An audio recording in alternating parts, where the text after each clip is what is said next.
Beneath the ruins, behind the carvings, buried in dust and silently questions no one can answer. This isn't your textbook history. This is the other side. The side where gods vanish. Scripts remain unread, and technology appears centuries too early. From fire temples that never went cold to weapons that broke themselves by design, these are the 101 most unsolved ancient mysteries that defy logic, science, and time itself. Don't blink. Don't look away. The past is watching, and it refuses to explain itself. Before we dive in, hit that subscribe button so you never miss a descent into the strangest corners of history. And while you're here, drop a comment. Where are you watching from? And what time is it right now? Midnight in Manila? Sunrise in Sao Paulo? Let's see how far this mystery travels. The dancing Shiva statue in Harappa. In the ruins of ancient Harappa, where the streets once bustled with traders and priests, a tiny figure dances in bronze defiance of time. It's no larger than your hand, and yet it pulses with energy. Arms outstretched in cosmic rhythm, legs frozen mid-pose, hair fanning like flames. It doesn't just dance, it commands the void.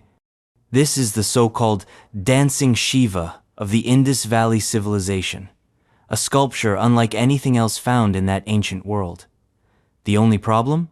It shouldn't exist. The statue's resemblance to the Hindu god Shiva Natarajate, lord of the dances, uncanny. But here's the paradox. Harappa predates Hinduism as we know it by nearly 1,000 years. That's like finding a statue of Napoleon in a Roman villa. Scholars have tried to rationalize it. Maybe it's Proto-Shiva? Maybe the Indus Valley people were spiritual precursors to Vedic traditions? Maybe it's just coincidence? None of those answers are satisfying. None explain the dancer's energy, the symbolic posture, the ring of fire implied in every angle of the form. This isn't just about religion, it's about time travel. If the Harappans really crafted a deity that later became one of Hinduism's most iconic figures, then it rewrites everything we thought we knew about the evolution of Indian spirituality. It hints at a cultural continuity spanning millennia on that archaeologists still can't see clearly because the Indus script remains stubbornly undeciphered. It's like having a jigsaw puzzle without corner pieces. All edges, no clarity, and yet this silent bronze figure keeps dancing, surrounded by questions. Did it witness rituals? Was it a toy, a talisman, a god, or something entirely alien to our interpretations?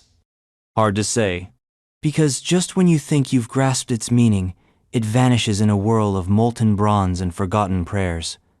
And if you think that's baffling, wait until we zoom in on clay figurines from the dawn of human civilization that seem to defy logic, realism, and even anatomy itself.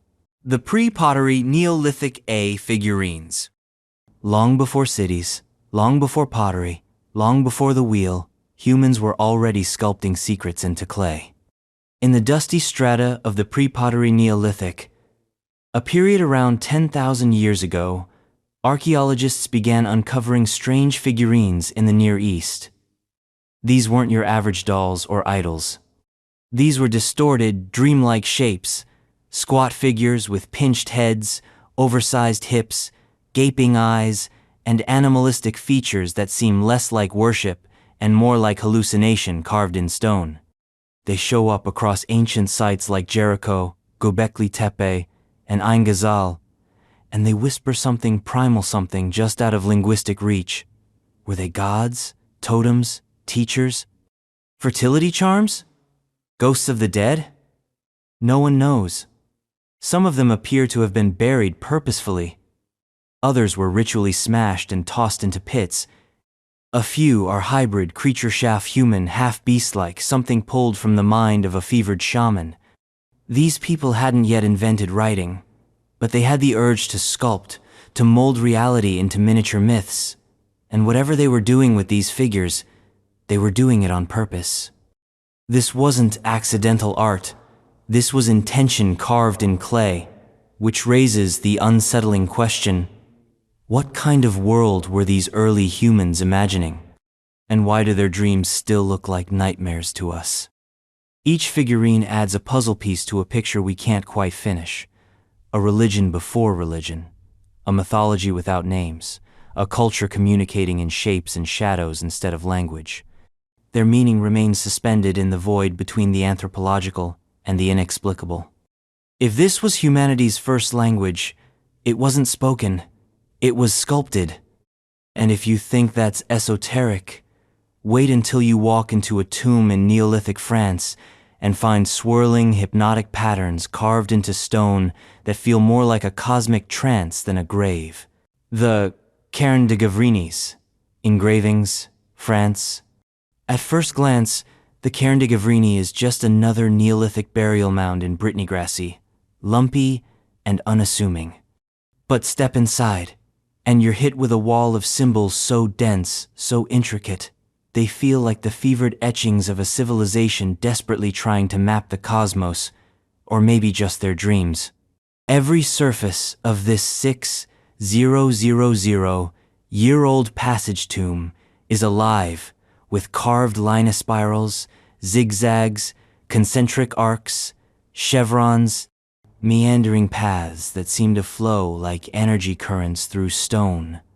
The engravings cover 23 of the 29 inner slabs, each one whispering in a visual code that no one can read. Some patterns repeat, others stand alone. Some seem to echo natural forms vines, waves, eyes. But none of it forms a readable language. It's not writing, it's something deeper. Symbol without syntax, meaning without translation. Was it a star map, a calendar, a mystical diagram, or something even Strangera visual trance for ritual initiates navigating the underworld? No one knows. What we do know is this. These weren't random doodles. The precision and scale suggest they took years, maybe decades to complete. This was sacred labor. Some archaeologists believe the tomb aligns with the solstices. Others think it's a kind of Neolithic psychedelic cathedral, designed to induce altered states. After all, the entrance tunnel leads you into total darkness. Then the carvings seem to glow faintly in torchlight, like the stone itself is remembering the hands that shaped it. Gavrinis doesn't offer answers. It offers riddles carved in granite. And when you emerge from its twisting, symbol-choked corridor, blinking in the daylight, the world feels slightly off, as if you've been somewhere else, somewhere older, somewhere stranger. And that's just a tomb. Now imagine stepping into a temple filled with statues that stare at you wide-eyed, silent, and possibly alive. The Sumerian votive statues, purpose. They stand with clasped hands, wide eyes, and eternal devotion. The Sumerian votive statues, dozens, sometimes hundreds, discovered beneath the floorboards of ancient temples aren't just artifacts. They're worshippers frozen in time, little priests of stone and gypsum locked in perpetual prayer. And we still don't know exactly what they were praying for. Created around 2900 BCE in cities like Eshnunna and Tel Asmar, these figures come in all shapes and sizes: men with braided beards, women with intricate dresses, children, even animals. But they all share one haunting feature: eyes. Big, bulging, unnatural eyes that seem to pierce the veil of time. They don't just look at you, they look through you, as if they're still watching, still waiting. The prevailing theory is that these statues were stand-ins. You couldn't stay in the temple 24/7? No problem. Leave your stone surrogate to do the job.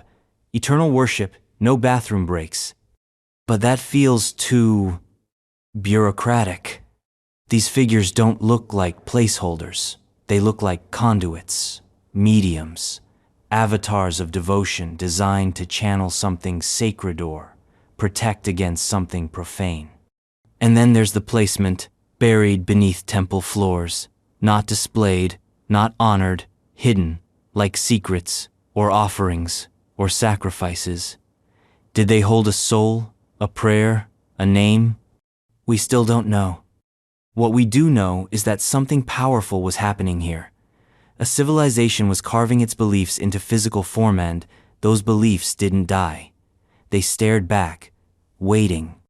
Because once you've looked into the eyes of a Sumerian votive statue, the silence of history gets louder.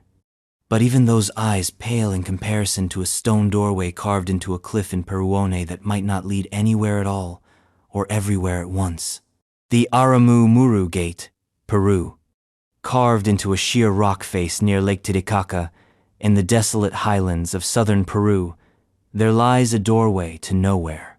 10 feet tall, shaped like a massive T with a smaller niche at the base, the Aramumuru Gate looks like someone started carving an entry to another world and simply stopped. No inscriptions, no walls. No chambers behind it, just a flat stone frame leading directly into a cliff. Locals call it Puerta de Hayu Marca, the Gate of the Gods, and if the legends are to be believed, it isn't just a door, it's a portal. A passage to another realm used by ancient priests who could walk into the mountain with the help of a golden disc, the key to another dimension. Of course, archaeologists roll their eyes. To them, it's an incomplete stonework, a ceremonial facade, or a natural formation enhanced by pre-Inca hands. But none of those explanations account for the unease it generates. Stand in front of it, and you'll feel it. A hum, a pressure, a silence that weighs more than the stone itself. Some travelers report strange dreams after visiting. Visions of lights, whispers, time slipping sideways. Others have tried meditating in the niche, hoping to activate the so-called portal. So far, no interdimensional breakthroughs. But the myth persists. And in a land where the Nazca lines stretch for miles and ancient cities were built atop even older ruins, the impossible feels probable. The real mystery? Why carve a gateway in the middle of nowhere unless you believed something would come through?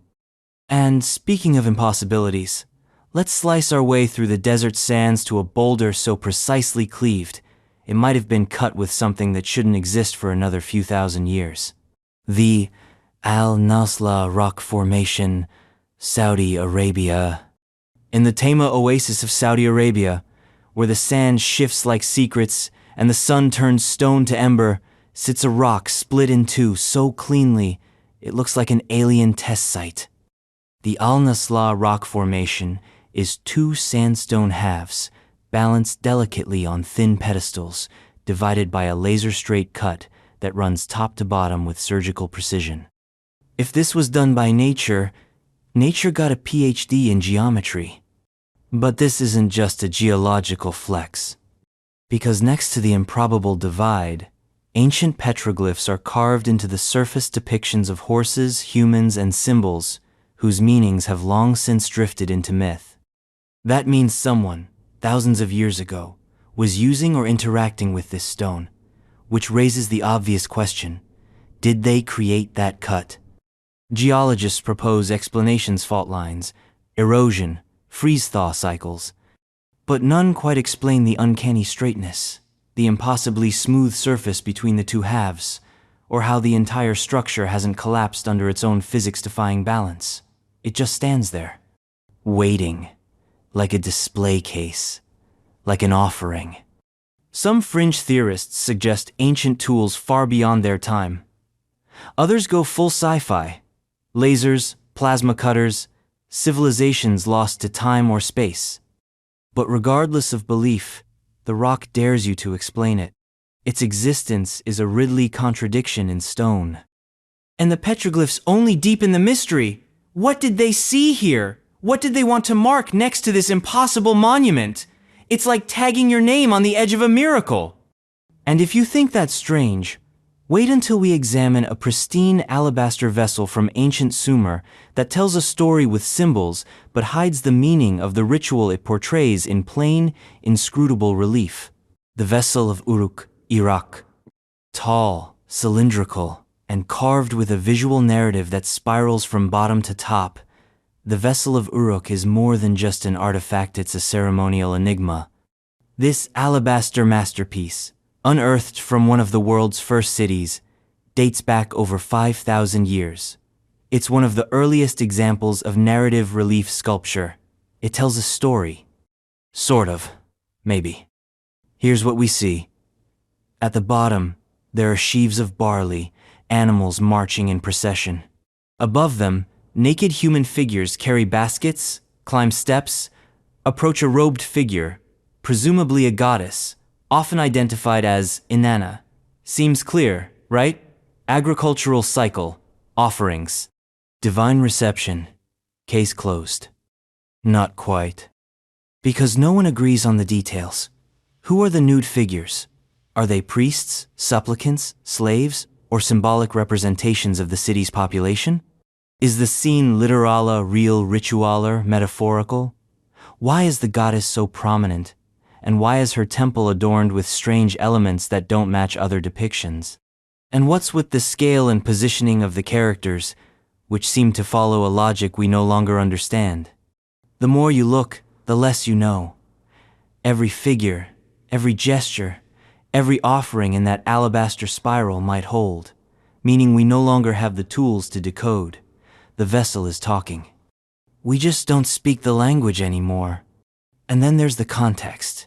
Found during temple excavations, it was likely part of an elite ritual, possibly a public ceremony, or something more exclusive, more arcane. But the Sumerians didn't leave behind instructions, just silence carved in stone. If this was a holy script, it's one that's been erased by time. But now, let's walk deep into a canyon in Argentina, where the walls themselves become a gallery covered not in figures of gods, but in thousands of ghostly human hands. 7 mysteries down, 94 to go, and we're just getting started. If your brain's buzzing and your curiosity's kicking, go ahead and subscribe. You won't want to miss what's coming.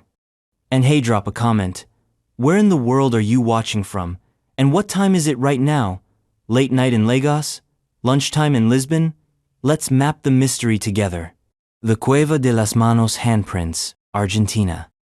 In the arid canyon of the Pinturas River in Argentine Patagonia, where the wind whips through cliffs like a whisper from the Paleolithic, 1,000 hands reach out from stone. The Cueva de las Manos, Cave of the Hanses, a sprawling, prehistoric canvas dating back as far as 9,000 years. Painted in ochres, blacks, reds, and whites, the cave walls are plastered with human handprint hundreds, maybe thousands of them layered over time like an ancient social feed frozen in mineral pigment. Most are left hands, which suggests the artists used their right hands to spray the pigment mouth blown, or through primitive tubes like Paleolithic graffiti artists. Some are small, belonging to children.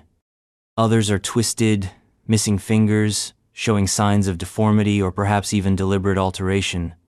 And occasionally, mixed among the palms and fingers, are images of guanacos, a local relative of the llama, abstract patterns, and hunting scenes. What's missing is the why. Were these handprints a rite of passage? A clan's symbol? A spiritual record? A message to the dead? A warning to intruders? Or were they simply a way of saying, I was here, the most ancient kind of signature, broadcast across millennia in silence? Nobody knows. The sheer number, the layered repetition, and the choice of location deep in a canyon, far from daily paths, suggests that this wasn't casual decoration. It meant something. But to us, it remains mute. Each hand feels intimate, personal, a touch from the vanished. And just when you start to think this is humanity's oldest art project, you realize there's something even stranger up north in Scotland, where the Roman legions left behind, not just ruins, but ghost forts so deep in the highlands that no one knows why they were ever there in the first place. The lost Roman forts in the Scottish Highlands. The Roman Empire stretched across continents, from the sun-drenched Mediterranean to the storm-battered coasts of Britain. But in the far reaches of Scotland, beyond Hadrian's Wall and into the Highlands, lie scattered traces of something that shouldn't exist. Roman forts deep in territory they were never supposed to conquer. Standard history says the Romans gave up on northern Scotland. The land was too rugged, the tribes too fierce, the gains too few. They built Hadrian's Wall to mark the edge of empire, then later attempted Antonine's Wall before retreating again. But then came the discoveries, faint outlines of Roman encampments, pieces of pottery, coins, even remnants of bathhouses far beyond the accepted frontier. Why? Were these isolated expeditions? Forward operating bases? Secret alliances with local tribes? Or was Rome quietly preparing for a full-scale annexation that never happened? Some of the forts are strategically placed, guarding passes and river crossings. Others seem bizarrely remote, with no apparent strategic purpose. And the odd part? Many show signs of brief occupation, built fast, abandoned faster, as if something went wrong, as if someone changed their mind. It raises unsettling possibilities. Were these reconnaissance outposts, training grounds, centers for something we don't even recognize as military? Or was it simple hubris Rome flexing, even at the edge of the known world? The ghost forts in the Highlands don't fit the narrative. They suggest a story we've lost, a story where Rome pushed farther, reached higher, and then abruptly erased the evidence of their ambition. And while Roman engineers were laying forgotten foundations in the misty north, their counterparts in Egypt were mixing a secret potion that would outlast them all, the mysterious mortar that binds the Great Pyramid. Tougher than time itself. The Great Pyramid's mortar composition. At the core of the Great Pyramid of Giza, structure so vast it could swallow skyscrapers' lies, something even more enduring than its immense limestone blocks, the mortar that binds them. It's a substance so strong, so resilient, that while the stones have weathered and cracked over 4,500 years, the mortar remains intact, clinging stubbornly like it was applied last week. Here's the enigma: we can't replicate it. Modern chemists have analyzed its composition. We know it contains gypsum and possibly traces of other local materials. But the exact mix, the preparation method, the curing process, it's all a mystery. And attempts to recreate it never quite match the original's longevity or adhesive power. This isn't just about glue, it's about technological amnesia. How did a civilization with no steel tools, no electricity, and allegedly no wheels concoct a bonding agent so effective it has withstood earthquakes, erosion, and the grinding passage of time? And it wasn't a one-off. The same mortar appears in smaller pyramids, temples, and other monuments across ancient Egypt. That suggests it wasn't an accident. It was a formula known, preserved, and then lost. Some fringe theorists jump straight to the outlandish. Ancient alien chemists, vibrational alchemy, microwave curing from God rays. But even without those sci-fi flourishes, the mortar is impressive enough to baffle modern engineers. Because in the end, it's not just about what the pyramid is made of, it's about what they knew. And the knowledge behind this mortar didn't just vanish, it was erased, leaving behind only the evidence of its power. And that's just mortar. Now step with us into the shadows of Mesopotamia, where a dynasty rose from the floodplain sand, then vanished into the fog of prehistory, leaving behind no origin story, no explanation, just a name whispered in cuneiform. Sealand. The Sealand dynasty of Mesopotamia. Buried beneath the scribes' dust and royal archives of Mesopotamia is a kingdom that doesn't make sense, a political ghost state known only by name, half legend, half record, the Sealand dynasty. It appeared after the collapse of the Akkadian Empire and the fall of Ur-3, a time of chaos and fragmentation around 1800 BCE. But here's the twist. While other dynasties left temples, inscriptions, statues of kings smiting enemies, Sealand left mostly shadows. What we do have are scattered cuneiform tablets, mentions in king lists, some administrative records, enough to say this wasn't a myth. It ruled southern Mesopotamia, the marshy region between the Tigris and Euphrates, possibly centered in what is now the swampland south of Iraq, and it lasted for about 150 years. Long enough to leave a mark, yet so little survives that many historians once dismissed it as a fabrication. Then more tablets began to surface, legal contracts, bureaucratic logs, scribbled in a style distinct from Babylonian centers of power. They referred to kings with unfamiliar names. There were hints of a sophisticated administration, even military campaigns. Enough to raise eyebrows, enough to say, someone else was in charge here. But who were they? Rebels? Survivors of Ur? Nomads turned warlords, turned monarchs? Their origin remains unknown. Their language, structure, and even capital city are up for debate. Even the term Sealand comes from later sources. It may not be what they called themselves.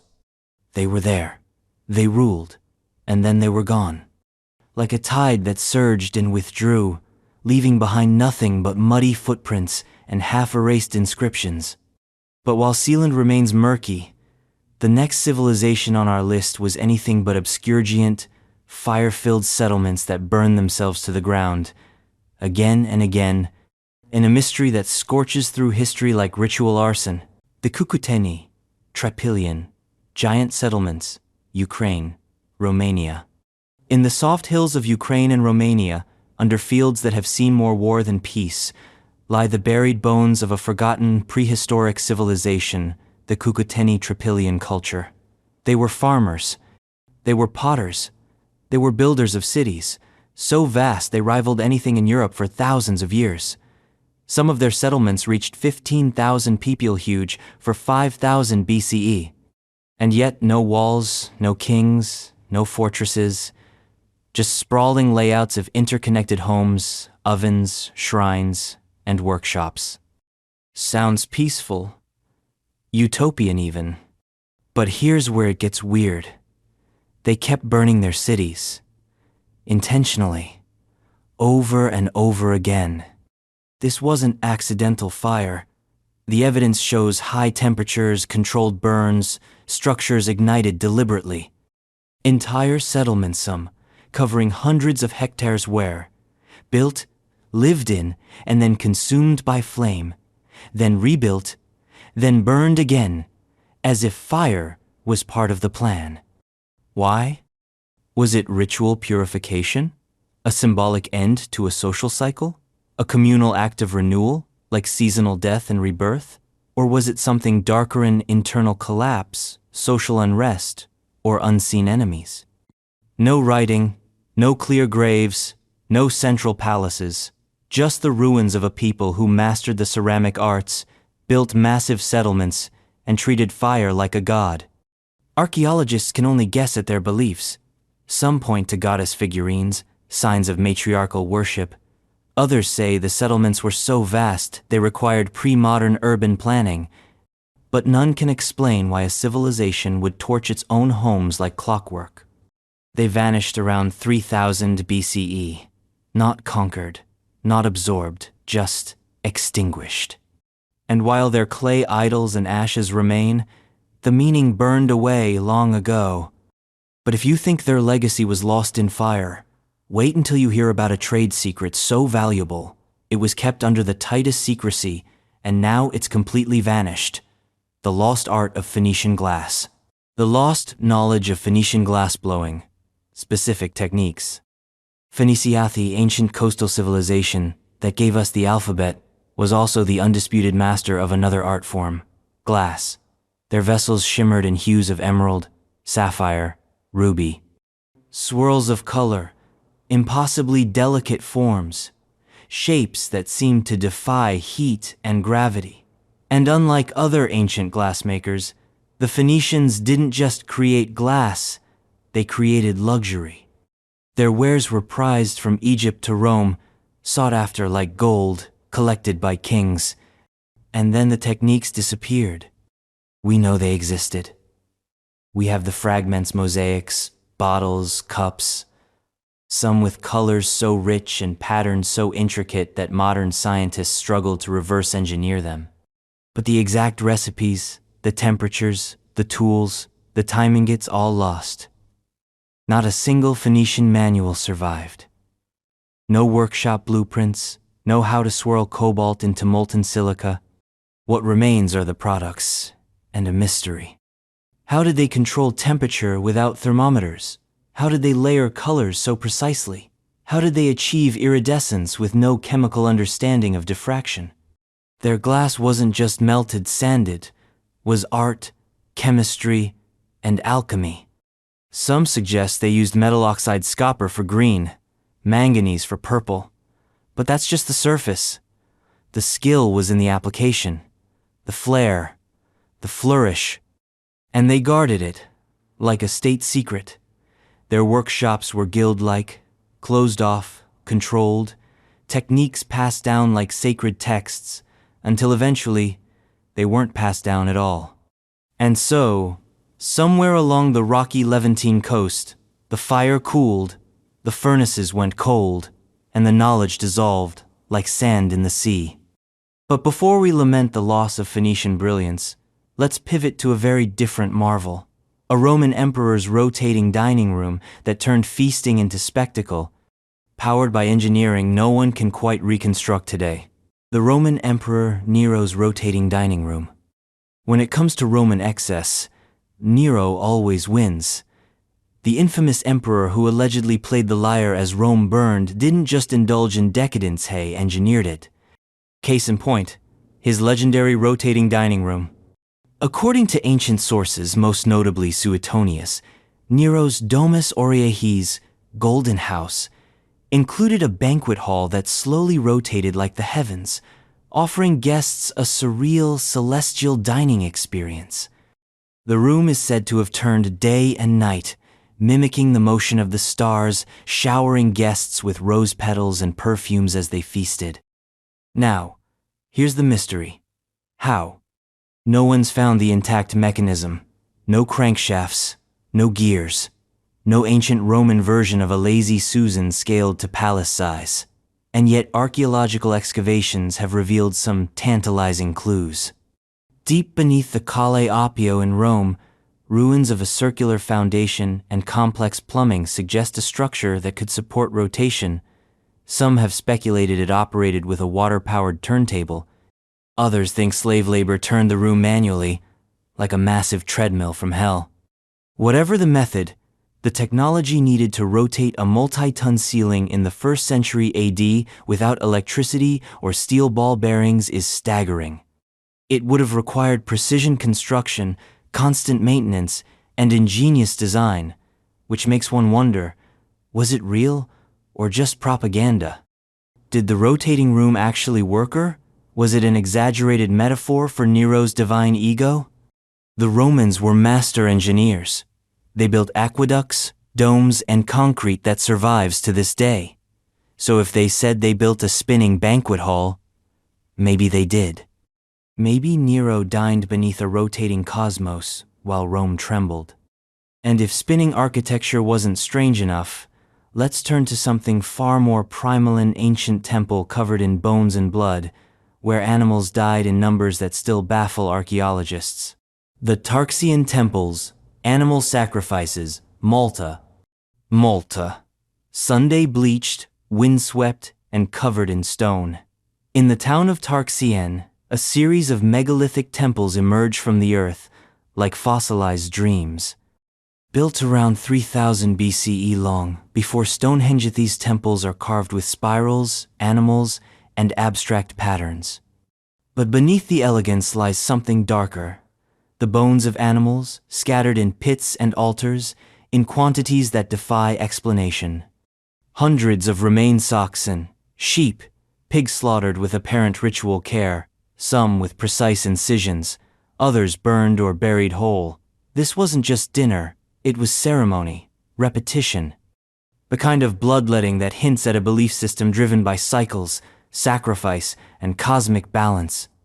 But what was the purpose? Some archaeologists suggest it was fertility rites, offerings to the gods for rain, crops, or protection. Others believe the temples were centers of seasonal ceremony, death, and rebirth reenacted through livestock. But no written records survive. Just bones, altars, and architecture. And the methods were peculiar. Some animals were butchered in ways that don't align with food preparation. Others were found inside chamber niches, as if placed for symbolic reasons. And then there's the absence of human remains unlike many other ancient sites. Tarxian isn't a cemetery, it's a stage. And the blood that soaked its stones came from creatures, not people. That doesn't make it any less chilling. Picture the scene. Incense burning, horns echoing through stone corridors, priests in animal hides, a sacrificial beast trembling beneath a blade-awl for reasons we no longer understand. But the carvings remain, so do the bones. And just as one ancient culture's ritual confounds us, another appears in Chinaya Bronze Age enigma of birds, dragons, and a massive metal tree that might just be the axis of the cosmos itself. The Sangsingdui culture, bronze tree, China. From the soil of Sichuan province, in a land untouched by China's ancient dynasties, emerged a civilization that shocked archaeologists into silence. The Sangsingdui culture, unknown, unlisted. A Bronze Age society so advanced, so alien in style, it felt more like a parallel reality than a lost city. And at the heart of this forgotten world was a colossal bronze tree. Standing over 4 meters tall, with gnarled branches twisting like lightning frozen in mid-strike, the Sangsingdui bronze tree is unlike anything else found in the ancient world. Its limbs are adorned with birds, serpents, flowers, and abstract symbol-cosmic motifs that seem more myth than metal. But this wasn't art for art's sake. It was a ritual object. Maybe an altar. Maybe a representation of the world tree, a sacred axis linking heaven, earth, and the underworld. But we don't know, because Sangsingdui left no texts, no obvious successors, no links to known Chinese dynasties. Their art is wildly different: elongated faces, almond eyes, exaggerated masks, and sculptures that seem to peer through time. And the bronze tree? It may have been central to their cosmology, but it also could have been a throne, a portal, a shrine, or even a depiction of a shaman's dream journey. Some theories suggest it was used in sacrificial rituals. Others propose it was a centerpiece in temple ceremonies, a physical map of the universe for worshippers to gather around. But the meaning remains locked in mystery, like the culture itself. Sangsingdui rose. Sangsingdui vanished. No war, no conquest, just disappearance. And while that's unsettling, let's now descend into the arid deserts of Peru, where another mystery lies etched into the earth, not just a figure or a pattern, but a question of identity that still hovers like a glyph in the sand. The pre-Inca Nazca Line's creators' identity. Stretching across the barren plains of southern Peru like messages to the god soar to something stranger than Nazca lines are among the most iconic enigmas on Earth. Massive geoglyphs carved into the desert surface. Spiders, hummingbirds, monkeys, human figures, straight lines that run for miles, and trapezoids so large they can only be seen from the sky. But while the shapes are famous, the people who made them remain obscure, and their true identity is still cloaked in the dust of centuries. Yes, they are attributed to the Nazca culture, which flourished between 200 BCE and 600 CE. But that's a modern label and archaeological box for what is actually a murky conglomeration of ancient desert-dwelling communities. And within that ambiguity lies the real question. Who exactly designed these geoglyphs? Was it a centralized authority? A priesthood? A guild of ritual artists? A single visionary leader? Or separate communities contributing across generations? Because the lines aren't random. They follow mathematical precision. Some are geometrically perfect over massive distances. Others align with celestial bodies, water sources, or sacred mountains. That kind of planning requires not just artistic vision, but technical skill, engineering, surveying, coordination, and most importantly, intent. Yet we found no master blueprints, no written instructions, no clear record of the line makers themselves. Their names, roles, tools, even beliefs remain speculative. All we have are bones, ceramics, and a few theories. Some suggest ritual pathways, walked in silent processions. Others propose astronomical calendars, rain rituals, or even sky maps for gods. But the hands that etch these figures into the earth? Still anonymous. And just as the desert preserves those ancient glyphs, we now turn east to Mesopotamia, where another artifact tells a mythological story in stone this time, starring a mysterious, possibly divine creature with the head of a bird. The vessel of Gudea, significance of the bird-headed man. Among the relics left behind by the Sumerian ruler Gudea of Lagasha, man who carved his prayers into diorite statues like open letters to the godzone, particular object has confounded scholars with its imagery. A ceremonial vessel adorned with a strange hybrid figure, the so-called bird-headed man, part human, part avian, entirely cryptic. The vessel itself is exquisite, covered in reliefs of flowing water, temple motifs, and this central character.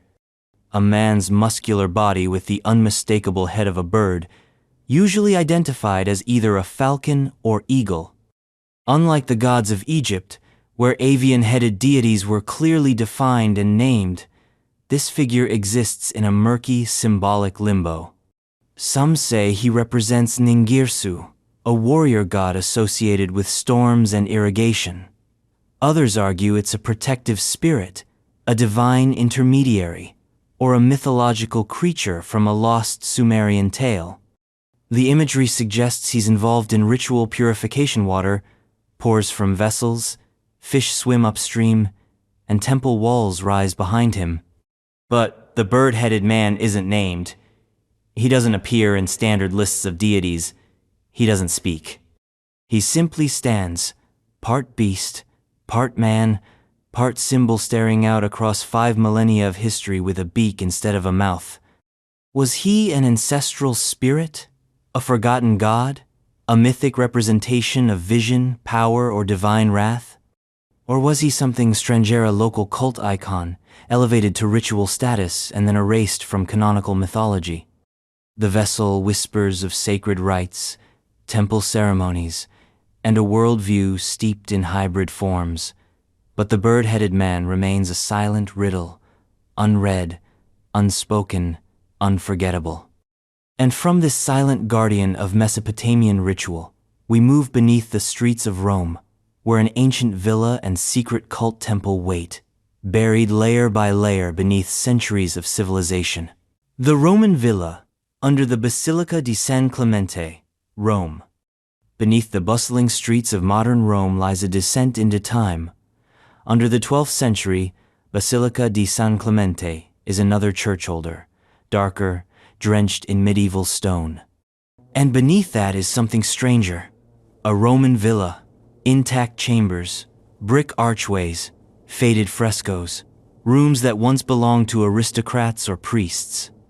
But deeper still lies the true Mysteria Mithraeum, a temple dedicated to the god Mithras, hidden in the bowels of this ancient structure, carved into darkness like a secret waiting to be rediscovered.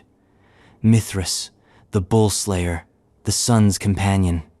A deity of mysterious origins, worshipped in exclusive rites by Roman initiates, mostly soldiers and elites. The Mithraeum beneath San Clemente is small, windowless, secretive. A stone altar sits beneath a carving of Mithras, plunging a dagger into a bull, surrounded by cryptic astrological symbols. The room is laid out like a ritual chamber, benches for initiates, a central nave for processions or sacred meals, a space not meant for public eyes. Why build a cult temple beneath a private villa? And how did this space transition from pagan ritual site to Christian basilica without erasure? The answer isn't clear. Perhaps the owners of the villa were secret adherents. Perhaps the Mithraeum predated the home. Or perhaps this layering villa, temple, churches, Rome itself, ever rewriting, never erasing. The villa under San Clemente is a portal into Roman secrecy, a reminder that beneath every empire's public face lies its private gods, and sometimes those gods survive by hiding in plain sight.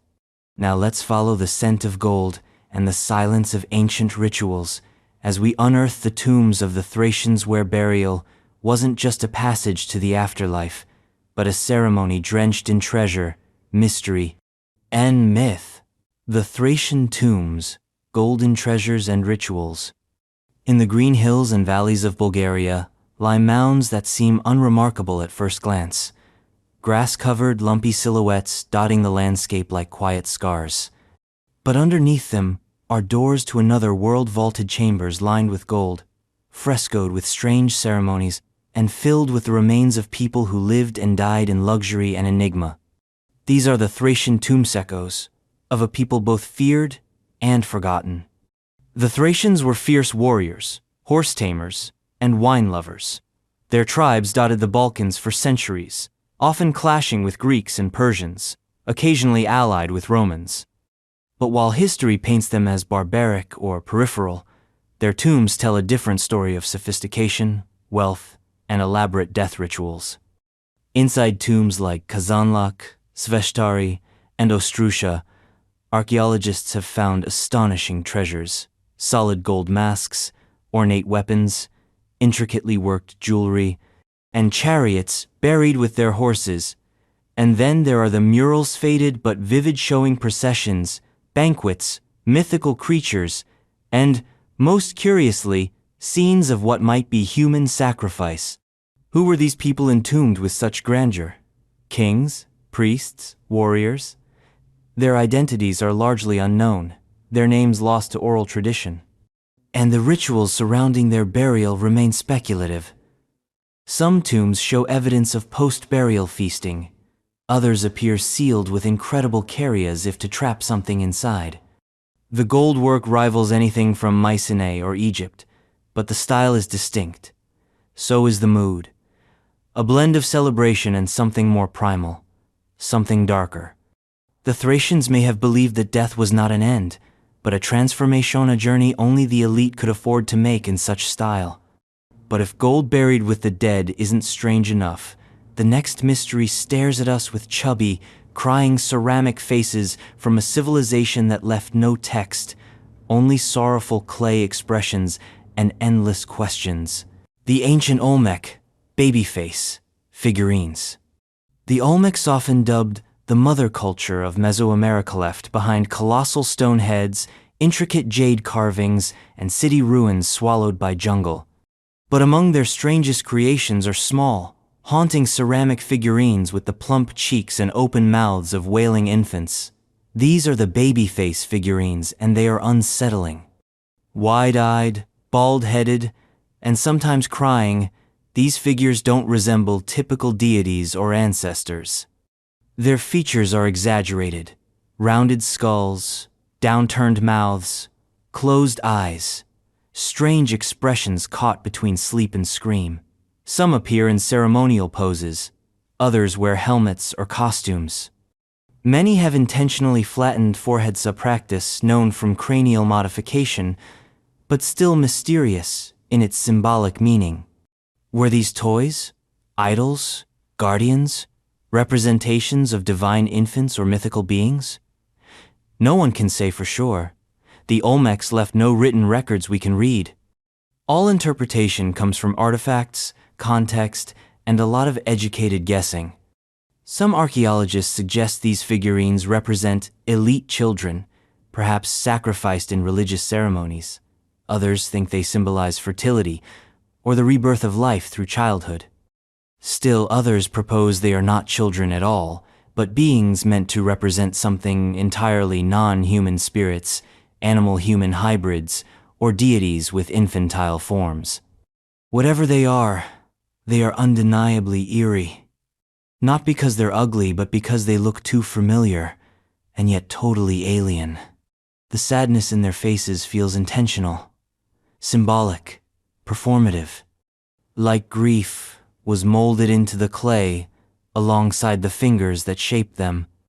And While we ponder those ceramic tears, our journey takes us into a very different Mistrione rooted not in faces, but in color. A palette so vibrant it still survives today, painted across the crumbling walls of Mycenaean ruins with a chemistry we've yet to replicate. The lost knowledge of Mycenaean fresco pigments.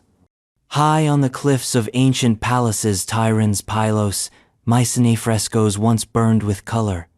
Deep blues, searing reds, lush greens, all preserved for over 3,000 years in walls exposed to wind, sun, and time. These Mycenaean frescoes don't just survive, they radiate. And yet no one today can quite explain how. The Mycenaeans didn't use modern paints. No synthetic binders, no advanced chemistry. Their pigments were made from minerals, ground by hand, mixed with unknown mediums, then somehow applied to wet plaster in a way that locked color into stone for eternity. It was an art form, a science, and possibly a secret.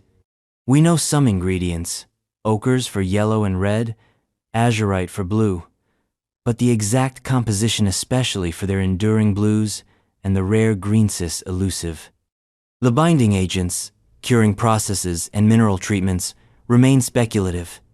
Some researchers think they used organic additives that changed the chemistry. Others propose they baked or cured the pigments in unknown ways. But here's the catch.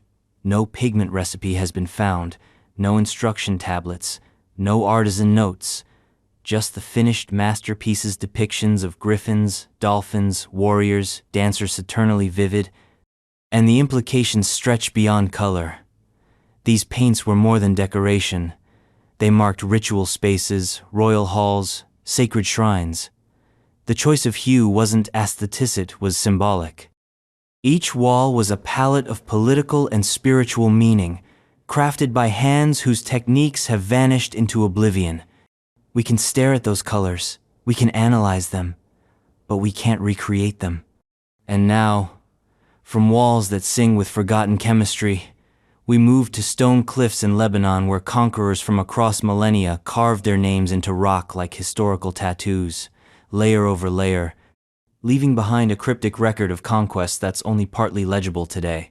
The Dog River inscriptions. Lebanon.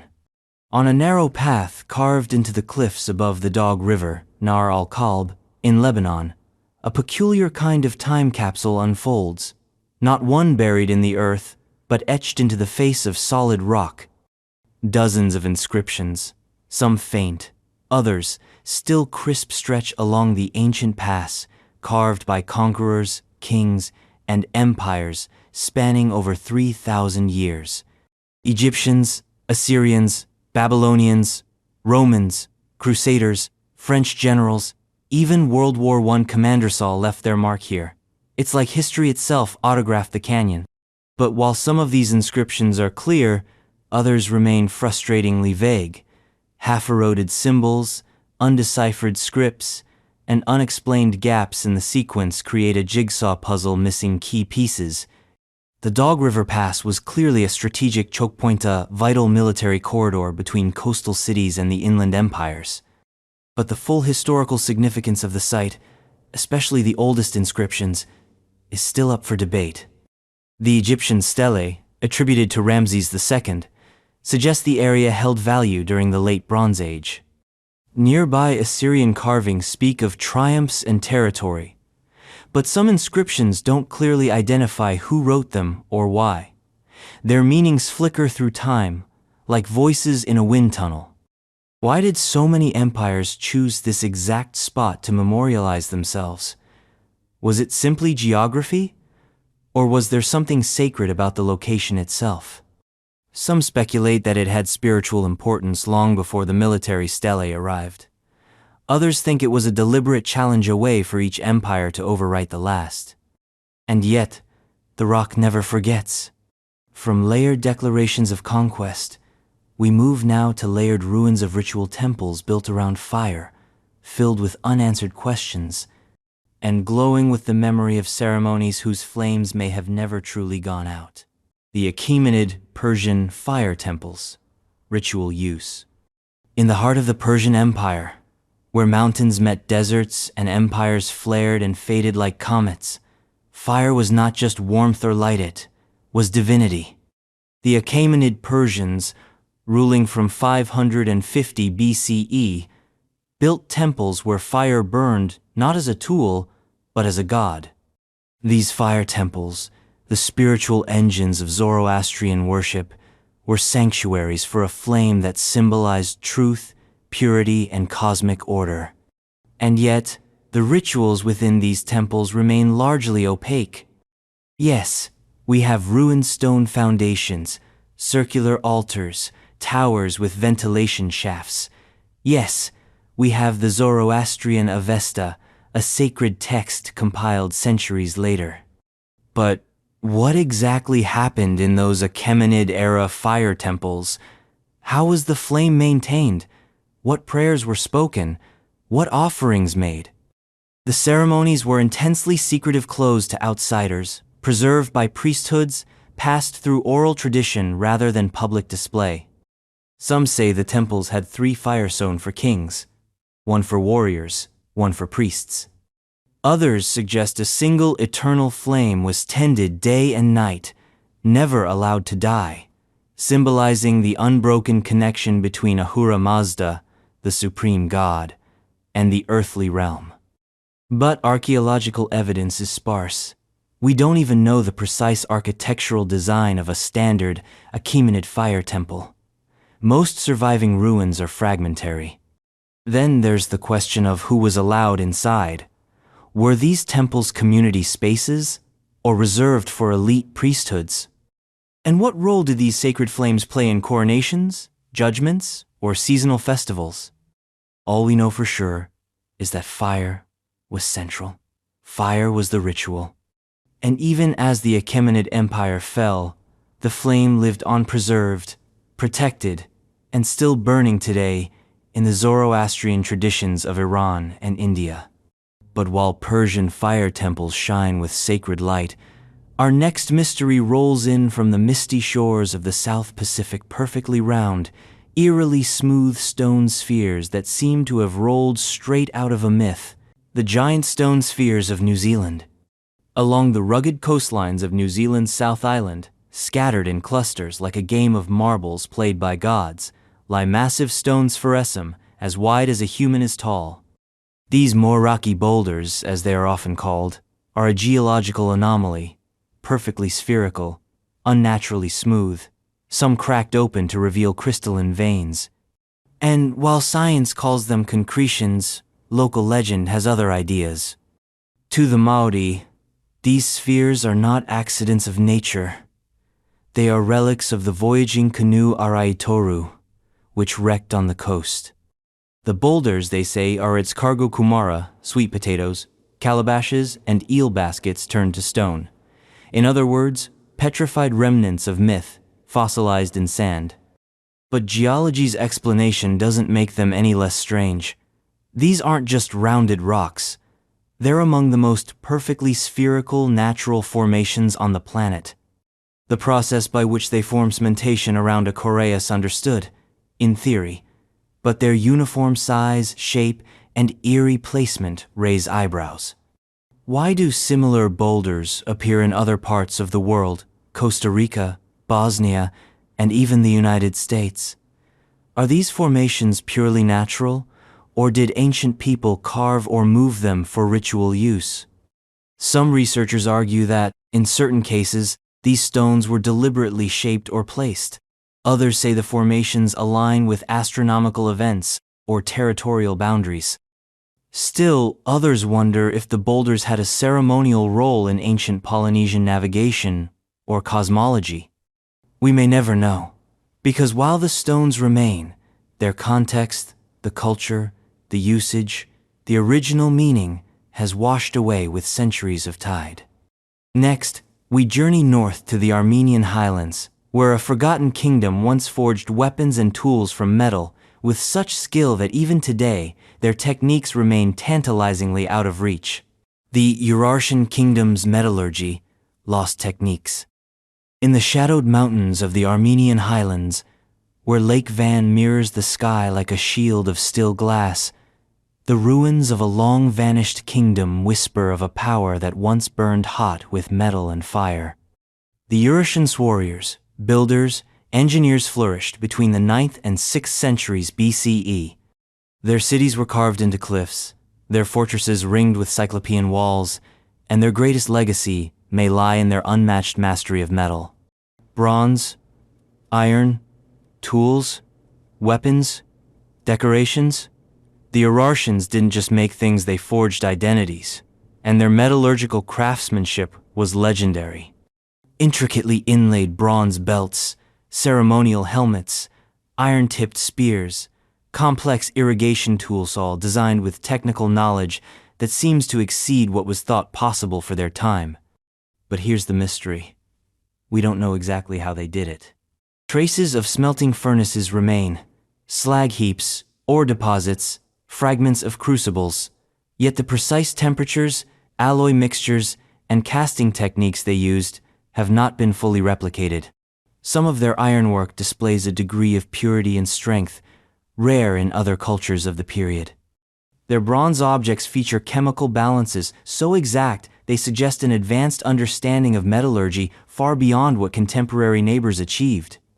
There are no instruction manuals, no preserved workshops, just the resultant proof of a science that was both functional and artistic. Some speculate they had access to richer ores or unique local resources. Others wonder if their metalworking was embedded in religious or elite-controlled practices, guarded like sacred rites. Whatever the truth, when Urartu fell swallowed by the tides of Assyria, and time the knowledge fell with it. And from metal into murals. Our next stop is a city of pyramids and palaces in ancient Mexico, where the walls themselves explode with color, myth, and meaning, but still refuse to tell us exactly what they mean. The Teotihuacan murals' symbolic meaning. Teotihuacana name, given by the Aztecs, meaning the place where the gods were born. But the people who actually built it, we still don't know. What we do have are its bones, towering pyramids, a sprawling urban grid, and most vividly murals. Miles of them, bright, deliberate, and utterly baffling. Inside the city's temples, palaces, and residential compounds, walls bloom with painted figures, feathered serpents, priests with flared headdresses, creatures with dual faces, celestial symbols, abstract designs, and what appears to be processions, rituals, battles, even sacrifices. These aren't idle decorations, they're structured narratives. But narratives written in a visual language we don't fully understand. Unlike the Maya, Teotihuacan left behind no decipherable writing system, no Rosetta Stone, no king lists. So, we rely on iconography, and the interpretations vary wildly. Some murals are thought to depict creation myths or the ordering of the cosmos. Others seem to reinforce elite ideology, showing rulers or deities distributing sacred water or overseeing agricultural fertility. But then there are scenes so strange, so dense with symbolic contradiction that scholars disagree entirely on their meaning. What does the repeated motif of the great goddess signify? Why are animals so prominent in militaristic and spiritual contexts? And what do the repeating feathered serpents represent? A deity, a myth, or a political symbol? Even the colors have layers of meaning. Red may denote blood or life force, blue might signify water or the heavens. But without direct textual evidence, we're decoding a worldview through shadows. And as the city mysteriously declined around 550 CE, abandoned, burned, forgotten, the meanings went with it. From walls that speak in color to coffins cast in lead, the next enigma lies under Roman soil, where the dead were sealed in sarcophagi, so dense and durable, we still marvel at how they were made. The Roman lead sarcophagi, manufacturing. Beneath layers of dust and empire, Roman necropolises reveal a peculiar kind of coffin hulking, gray, And eerily timeless, the lead sarcophagus. Heavy enough to crush a cart axle, sealed tight like a vault. These tombs weren't for the average citizen. They were elite, private, impenetrable, and their construction remains a metallurgical puzzle. Lead is notoriously difficult to work with in large volumes. It's soft, toxic, and unwieldy. Yet the Romans cast massive sarcophagi from itsum with molded inscriptions, decorative motifs, and precise seams that suggest advanced casting techniques. Unlike marble coffins, these weren't carved. They were poured, molded, shaped by hand and tool into airtight sanctuaries for the dead. But how? The logistics alone are staggering, smelting and transporting tons of lead, building large, stable molds, ensuring uniform thickness so the coffin didn't collapse under its own weight, and sealing the entire structure often with molten lead poured along the joins, creating a fusion that's nearly impossible to breach even today. Were these coffins made at the burial site?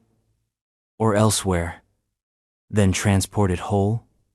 Some bear signs of on-site casting suggesting funerals that involve not just ceremony, but metallurgical labor. Others were likely crafted by specialized workshops whose techniques are now lost. Why use lead at all? Its toxicity may have been seen as protective warding off grave robbers or evil spirits. Or perhaps it was symbolic, a heavy material for a heavy passage into the afterlife. No manuals survive, no detailed descriptions, just the coffins themselves sealed, silent, sometimes still containing bones, jewelry, amulets, and offerings, untouched for millennia. And while we contemplate the alchemy of burial, our journey continues to the banks of the Nile where Egypt's pharaohs stamped their authority onto tiny seals, whose purpose is still as enigmatic as their glyphs. The ancient Egyptian seals of the pharaohs lost purpose. Thousands of ancient Egyptian sealsum the size of a coin, others elaborate amulets have been unearthed from tombs, temples, and administrative complexes across the Nile Valley. These tiny artifacts bear the names of pharaohs, officials, and gods. They are covered in hieroglyphs, sacred animals, sun discs, ankhs, and thrones. They were clearly important. But their precise purpose? Still debated. We know some seals functioned like signatures pressed into wet clay to secure documents or containers, marking ownership or origin. But that explains only part of the story. Many are too ornate, too fragile, or too symbolically charged to be mere bureaucratic tools. Some were found buried with the dead. Others were worn as pendants, suggesting they carried magical or protective value. What's more, many bear titles and divine epithets rather than names, implying a ritual or ideological function. Were they talismans of power? Authorizations from the divine? Emblems used in temple rites or royal ceremonies? Or something more esoteric to unlocking sacred space, symbolically sealing not just jars or scrolls, but metaphysical thresholds? The diversity is staggering. Scarabs, cylinder seals, stamped seal saw carved with obsessive precision, and each one, whether buried with a scribe or clutched by a priest, seems to pulse with intent. Yet the ancient texts remain frustratingly vague. No handbook survives explaining the full taxonomy or liturgical role of these seals. We're left with clues placement in tombs, stylistic analysis, inscriptions, but the underlying logic remains just out of reach. They were more than stamps. They were authority, magic, protection compressed into miniature art.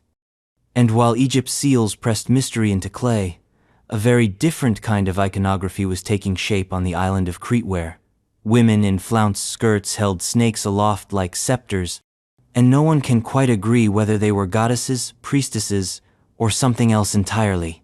The Minoan snake goddess figurines. They stand with wide eyes and coiled serpents clenched in each hand, breasts bared, skirts flaring, and expressions that suggest power cloaked in grace.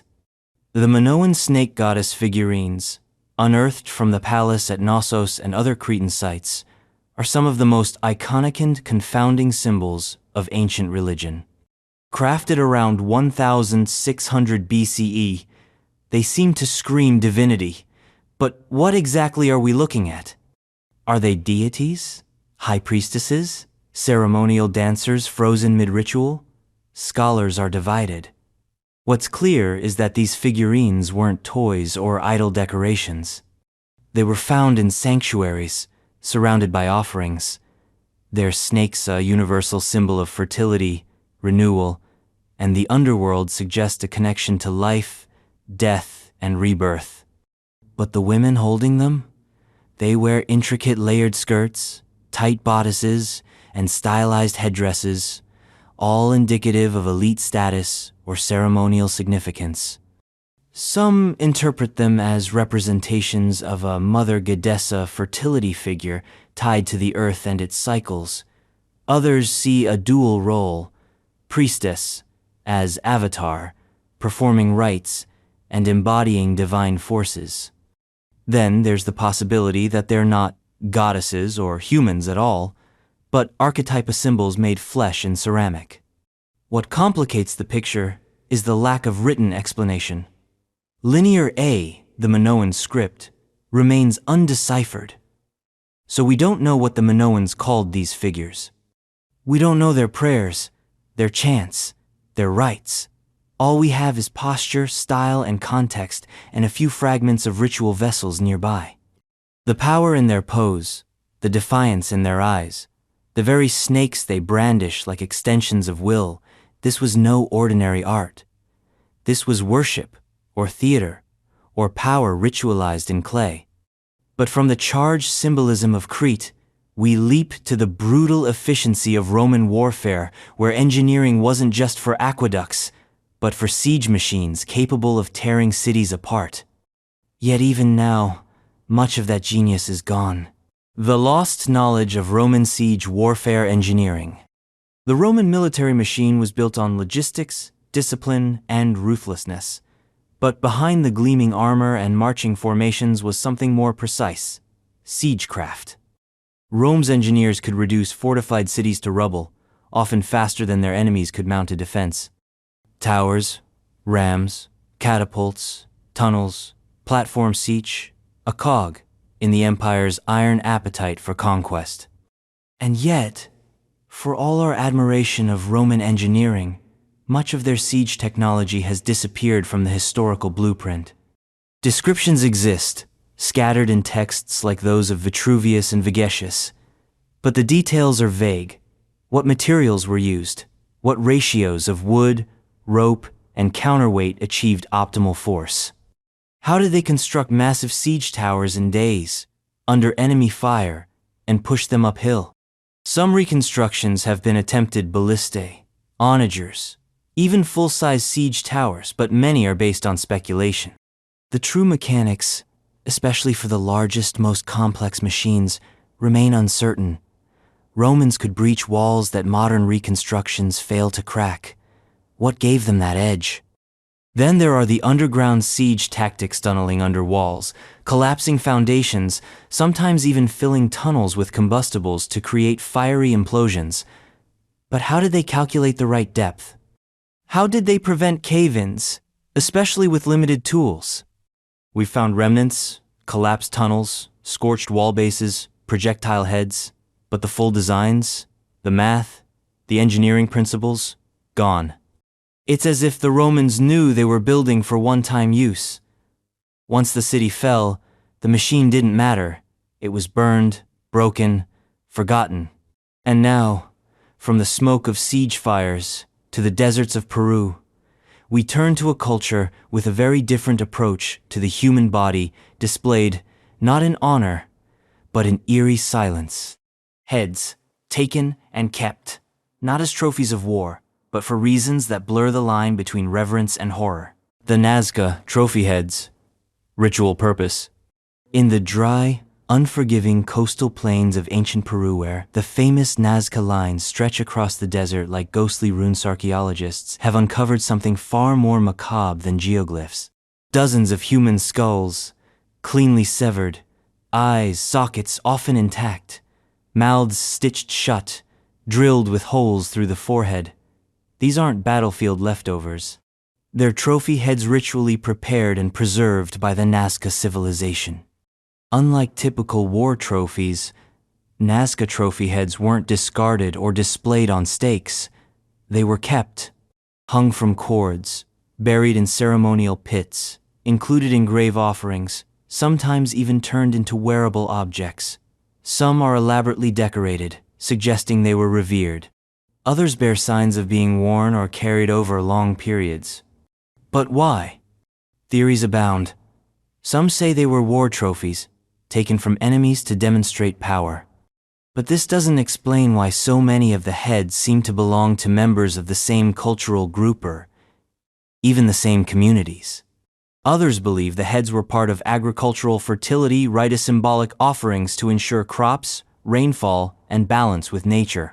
Still, others suggest ancestor worship, with the heads acting as conduits between the living and the dead. There's also the chilling possibility of ritual sacrifice, not in the context of punishment or vengeance, but as part of a sacred transaction. Death wasn't final, it was transformation. And the head, in Nazca cosmology, may have been more than just a seat of identity. It may have been the most spiritually potent object in the body. We'll never know for sure. The Nazca left behind no texts, just bones, chords, art, and silence. And as we step away from the arid deserts of Peru, we now return to the cradle of civilization, Sumerware.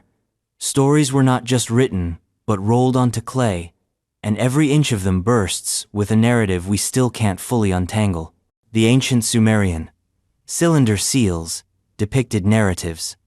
Imagine telling a story with a rolling pin. That's what the ancient Sumerians did. Their cylinder seal small, carved stone cylinders were more than tools for stamping clay. They were miniature epics. A single seal, no bigger than a spool of thread, could depict gods, monsters, battles, feasts, cosmic events, and scenes of worship, all rendered in intricate reverse relief. Roll it across a tablet, and a whole myth unfolded. But here's the mystery. We don't know what most of those myths were. Some of the imagery can be cross-referenced with known Sumerian tales: Gilgamesh, Inanna's descent, the birth of kings. But many seals feature symbols and scenes that don't appear in any surviving texts. Winged creatures performing rituals, gods seated on thrones flanked by animals never mentioned in surviving mythology, a humanoid figure with rays bursting from its shoulders, serpentine beings weaving through temples. It's as if we're watching a play with no script, actors with no names. Were these seals personal expressions of belief? State propaganda? Records of historical events turned into divine allegory? Or were they purely magical visual spells meant to bind, protect, or invoke? Some were used to seal goods or doors, functioning as signatures. Others were found in graves, clearly intended for the afterlife. Their use was both practical and symbolic. But the stories they tell without captions, without dialogue, leave too much room for speculation. The craftsmanship is astonishing. Even with crude tools, artisans achieved a level of detail that modern jewelers' lenses strain to match, and every seal is a key to a door we can no longer open. But from the ancient scripts of Mesopotamia, let's journey far west to Africa, where thousands of stone circles rise from the earth in Senegal and Gambia, standing like sentinels of a civilization whose silence is as profound as its scale. That's 33 mysteries unraveled, and somehow, things are only getting stranger. If you're still with us, you're clearly built for the deep end of history. Hit that subscribe button so you don't miss what's lurking in the next layer. And let us know in the comments, where are you tuning in from, and what time is it right now? 3 a.m. in Tokyo? Afternoon in Toronto? We're building a timeline of curiosity, one mystery at a time. The stone circles of Senegambia, West Africa. Scattered across the plains of Senegal and the Gambia are over 1,000 megalithic stone circles, monuments of laterite, red with iron, weathered by centuries. They rise in clusters, in rows, in perfect rings, sometimes surrounding burial mounds, sometimes standing in lonely silence. Some stones are just a few feet tall, others tower overhead. But all are heavy, with presence immovable, unblinking, enduring. No written record explains them. No oral tradition tells the full story. Archaeologists have dated them to between 300 BCE and 1600 CE, a staggering range. Some believe they were built by the Serer people. Others argue for entirely lost cultures. But everyone agrees, these were not random. The layout suggests astronomical alignment. Some circles line up with solstices, others seem to point toward distant landmarks or celestial events. And yet, this wasn't just an observatory. Bones have been found beneath several circles, indicating funerary use. But not all. Some have no graves, no ashes, only silence and symmetry. Were they sites of ancestor worship, calendar systems, ceremonial gathering places, territorial markers?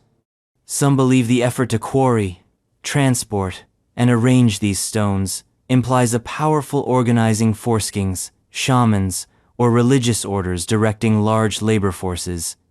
Others suggest the circles reflect a decentralized but widespread cultural phenomenon, spiritual architecture shared across generations. The mystery deepens with the absence of tools. The stones were shaped and arranged with no metal chisels, no advanced machinery. Just muscle, rope, and a knowledge of geometry that predates colonial records by over a millennium. And still they stand. From the sacred stones of West Africa, our next stop takes us easto, a buried city layered with civilizations, where every level reveals another culture and another set of mysteries still waiting to be unearthed. The lost city of Taxila's multiple layers, Pakistan. In the northern hills of modern-day Pakistan lies one of the most stratified archaeological sites in the ancient world, Taxila. But calling it a city is misleading. Taxila isn't a single settlement. It's a stack of civilizations, piled one atop the other like sedimentary rock, each layer belonging to a different era, a different people, a different mystery. From the Achaemenid Persians to the Greeks under Alexander, from Indo-Scythians to Kushans, Taxila was a crossroads of empire, religion, and trade. It absorbed Buddhism, Zoroastrianism, Hinduism, and Hellenism without ever fully surrendering to any of them. The city didn't just survive, history had collected it. But here's the enigma. Despite its central role in ancient geopolitics, Taxila's historical record is shockingly fragmented. We know it was a major hub of learning, some even claim it hosted one of the world's first universities. Yet no texts have survived from its heyday. No libraries, no great archives. Just whispers of philosophical schools, medical treatises, and Vedic commentaries now lost to time. 3 distinct cities have been excavated: Bir Mound, Sirkap, and Sirsuk. Each shows a different urban plan, different artistic influences, different spiritual priorities. But what prompted these radical shifts? Were they peaceful transitions, or the result of conquest and collapse? Some levels show signs of violent destruction. Others appear abandoned and rebuilt elsewhere, like the city was migrating, reincarnating. And through it all, the mystery remains. Why did such a culturally rich center leave behind so little in the way of recorded legacy? How could a place that once rivaled Athens or Alexandria in intellectual reputation fade so completely from collective memory? From the silent bricks of Taxila, we shift back to imperial Persia, where one enormous inscription cracked open the ancient world's code, but left behind new riddles about who carved it, why, and how it changed everything. The Achaemenid Persian Darius the Great inscription at Behistun, decipherment process. Chiseled into a sheer cliff face, towering over the dusty road from Babylon to Ecbatana, the Behistun inscription is part proclamation, part puzzle, and entirely revolutionary.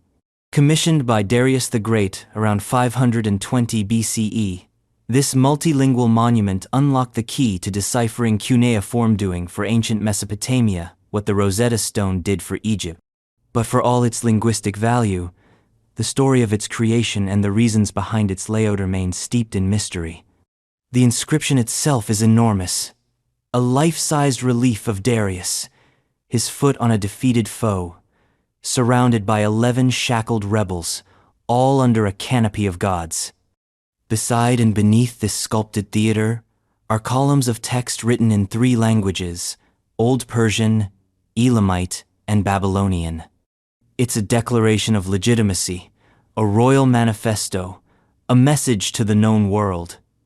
But who was supposed to read it? The inscription sits over 300 feet above ground level, on a nearly vertical cliff. Even today, it's barely accessible without climbing gear. How was it carved? Scaffolding? Rope systems? And more confusing, why put something so important in a place so difficult to see?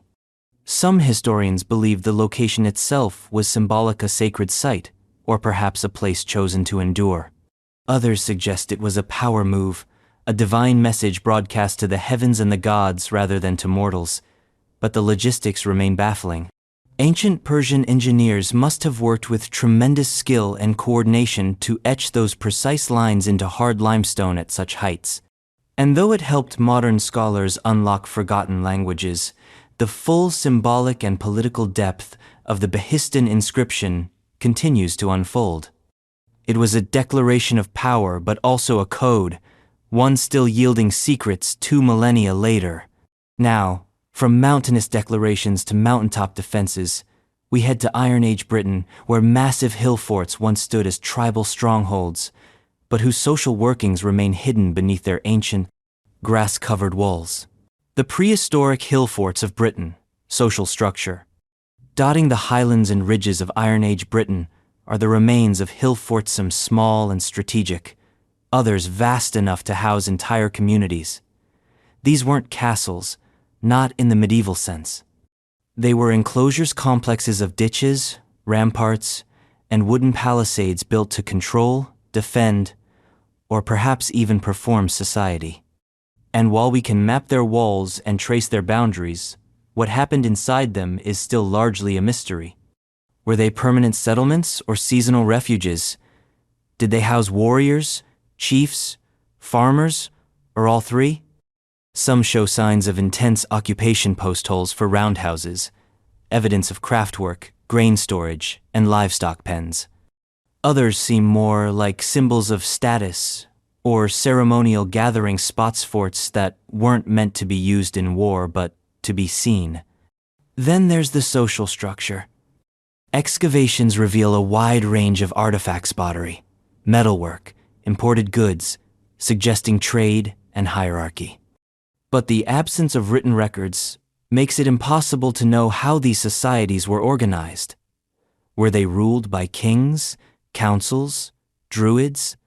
Was power inherited or earned? Were women included in leadership?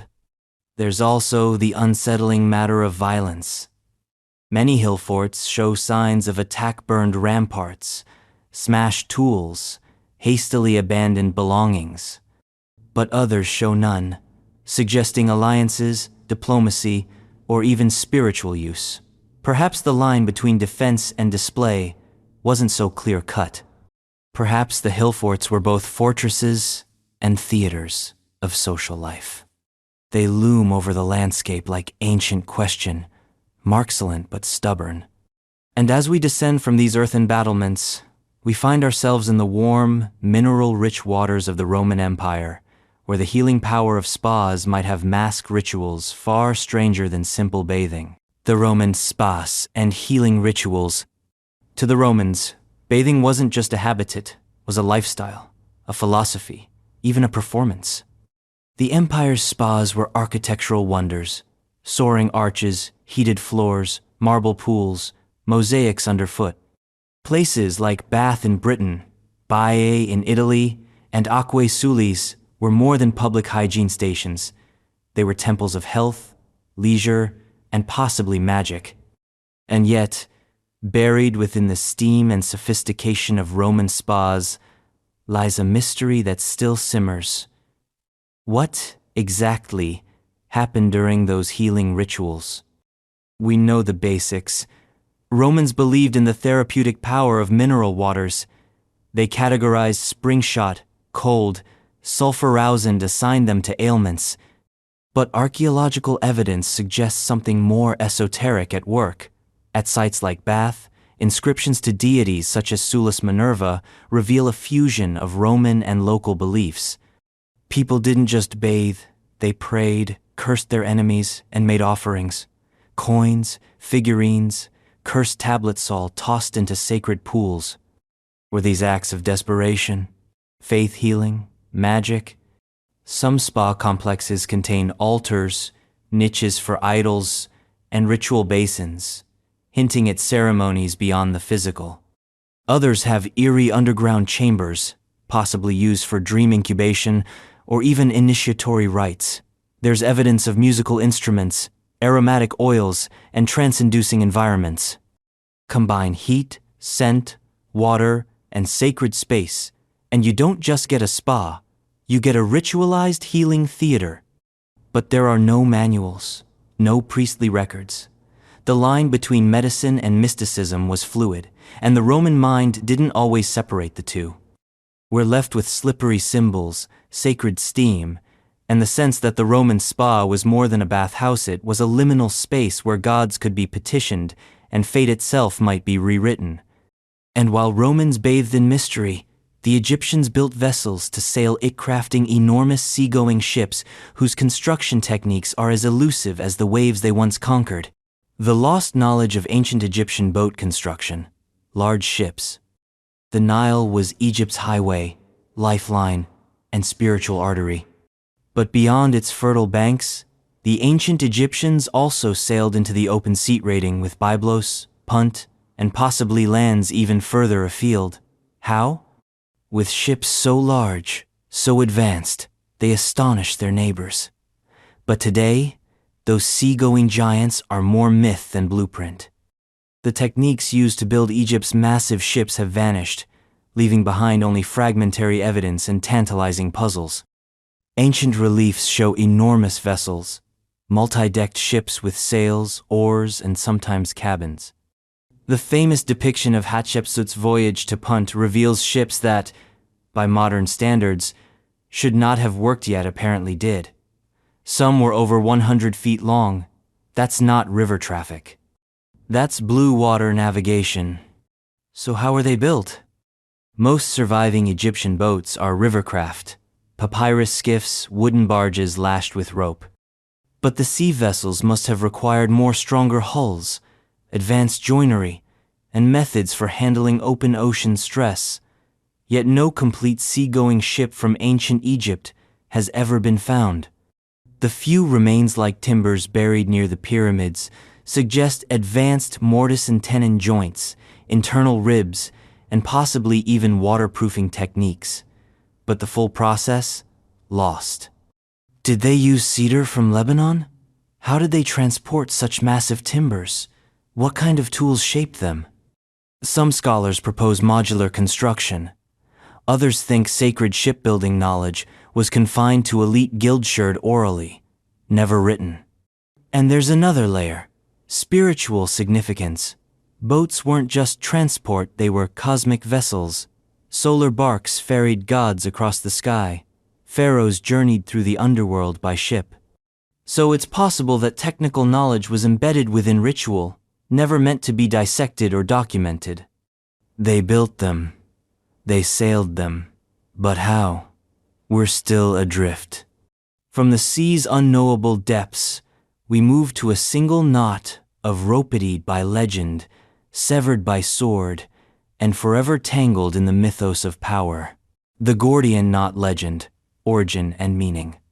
In the dusty heart of Phrygia, modern-day Turkey, an ox cart stood in a temple, its yoke tied with a knot so complex, so tangled, that no one could undo it.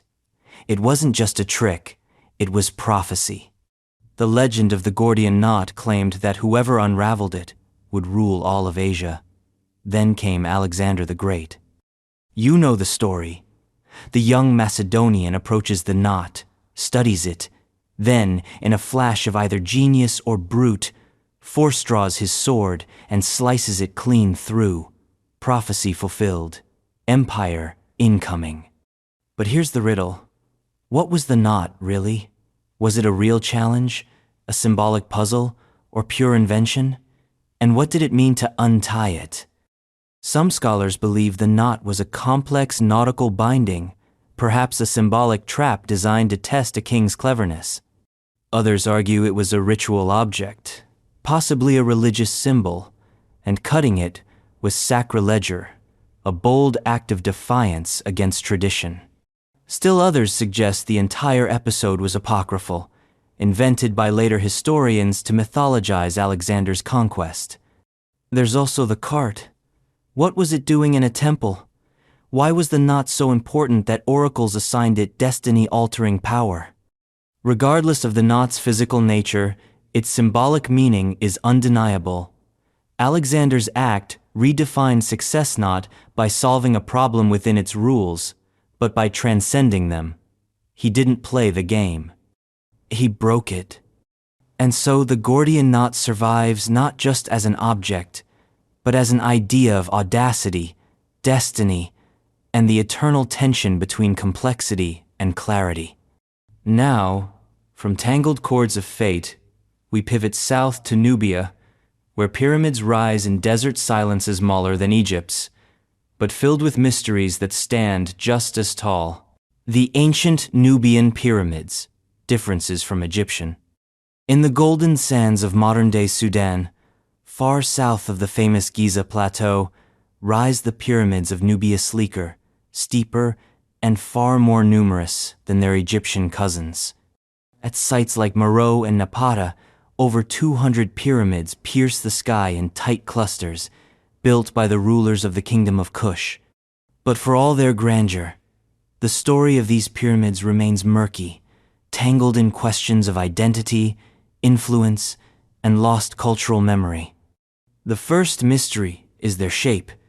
Nubian pyramids are sharply angled, rising like arrows rather than monumental platforms. Most are no more than 30 meters tall, compared to the towering giants of Egypt. Yet their interiors contain elaborate burial chambers, richly decorated with solar imagery, gods, and royal scenes. The dead were buried beneath, not inside the pyramid itself, in subterranean vaults. Why the difference? Were these architectural choices practical, religious, or political? Were the Nubians emulating Egypt or asserting a parallel royal ideology? Some inscriptions use Egyptian hieroglyphs. Some tombs mimic Egyptian art styles, but many others show distinct local motifs, gods, and traditions. The pyramids seem both derivative and defiantly unique. And then there's the sheer number. Hundreds of pyramids, some damaged by looters, others still sealed. Who built them? Why did this tradition persist for centuries in Nubia, long after pyramid construction had ceased in Egypt? The answer might lie in the Kushite revival of Egyptian traditions, what some call a cultural renaissance, others a reinvention. But the blueprints, rituals, and religious manuals, if they existed, are gone.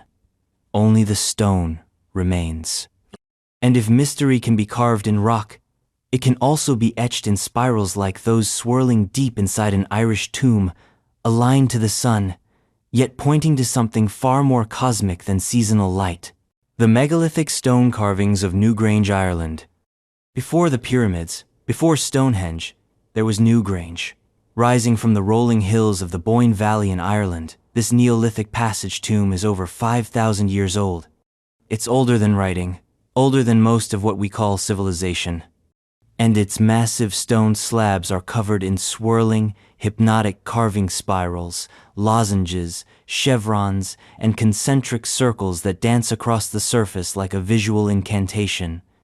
What do they mean? No one knows. There's no Rosetta Stone for Neolithic Ireland.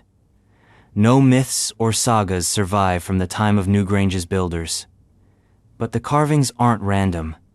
They're deeply intentional, often centered around the entrance, the passageway, and the inner chamber. Some researchers believe they represent solar cycles or lunar calendars. Others argue they depict shamanic visions, altered states, or symbolic maps of the cosmos. And then there's the architecture. Once a year, on the winter solstice, the rising sun shines through a narrow roof box above the entrance, sending a beam of golden light down the 19-meter passage and into the tomb's central chamber. It lasts just 17 minutes. For those few moments, light penetrates the darkness of the grave. That precision suggests knowledge, planning, a cosmology based not just on death, but on rebirth. The carvings may reflect this cycle: solar, spiritual, seasonal. But without written language, we're left with metaphor. The tomb becomes a temple, the darkness, a womb, the spirals not just patterns, but journeys. Whoever built Newgrange carved their beliefs into stone and pointed them at the sun.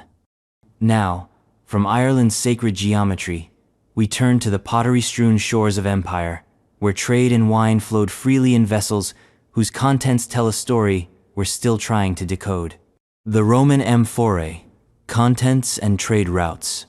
Across the ancient Roman world, amphorae were as common as shipping containers are today: clay vessels with narrow necks, twin handles, and pointed bases, used to transport everything from wine to oil to garum, a fermented fish sauce you could smell from a mile away. Tens of thousands have been found in shipwrecks, ruins, and garbage heaps. But here's the twist. Despite their ubiquity, we still don't fully understand what many of them actually contained or where exactly they were going. Yes, some amphorae are labeled, but many aren't. Their contents must be reconstructed from chemical traces, residue analysis, or contextual guesses. Was this one holding Syrian olive oil? Or Egyptian date wine? Was it traded locally? Or shipped across the Mediterranean? Even when labels exist, they're cryptic abbreviations, symbols, or proprietary marks known only to Roman merchants. Then there's the diversity. Amphorae came in all shapes and sizes, often designed for specific cargo or regional preferences.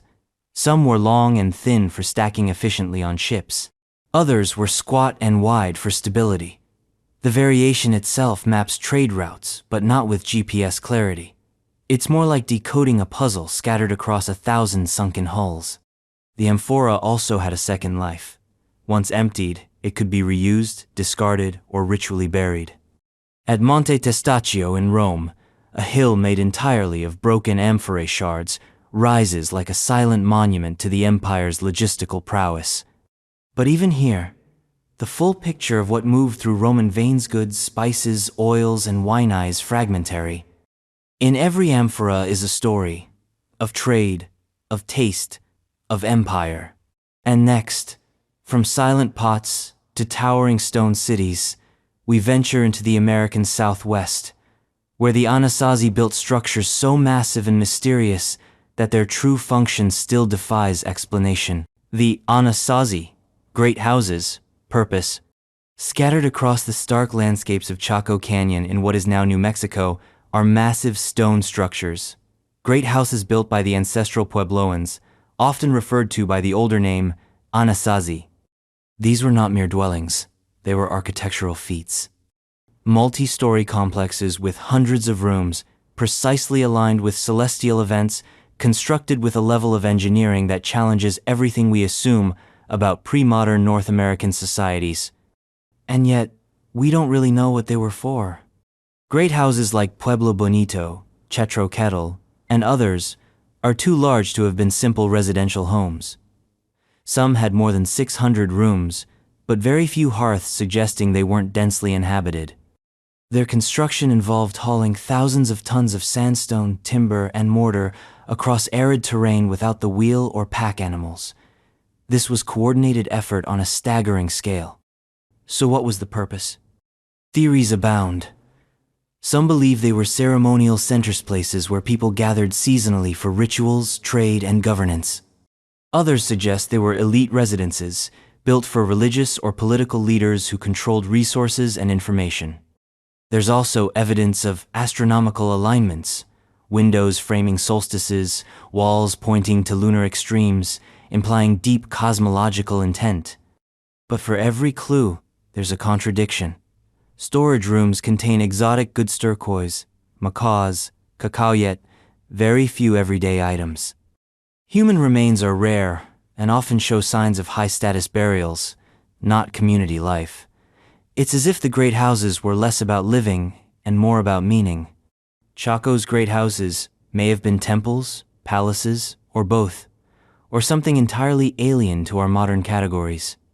From massive sandstone palaces to invisible vapors of scent, we now step into the hidden chambers of Roman perfumers, where the art of distilling aroma was once cutting-edge science, and now it's barely a memory. The lost art of ancient Roman perfume distillation. Step into the ancient Roman world, and you wouldn't just hear the clang of swords or the roar of the Colosseum, you'd smell it. Sweet, musky, floral, spiced. Perfume wasn't a luxury, it was an obsession. Used in temples, baths, brothels, banquets, and everyday life, Roman fragrances were distilled with a level of care that rivals modern haute couture. But how exactly did they do it? That's where the trail goes cold. We know the ingredients: rose, myrrh, cinnamon, saffron, cedar. And we know the product: unguents, oils, and water-based scents poured into decorative glass bottles. But the exact processes, the distillation techniques, blending ratios, aging methods are lost. No complete Roman manual on perfumery has survived. Just passing references in Pliny, Galen, and a few other sources. And those hints are both tantalizing and maddening. Some speak of cold infusions. Others mention double boiling or scent trapping, processes which may refer to rudimentary forms of steam distillation or enfleurage. There are records of aging perfumes for years in special containers to deepen the aroma. Yet we can't replicate the famed scents of antiquity with confidence.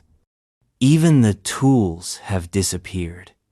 Perfume distilleries, if they existed as dedicated facilities, have not been clearly identified. And while glassware from the period is abundant, its use in scent production versus storage is unclear. Why does it matter? Because scent is memory. The Romans understood this. They crafted identity, seduction, and divinity through smell. Gods had signature aromas. Emperors were anointed with specific blends. A perfume wasn't just a fragrance, it was a story. And that story has been smudged by time.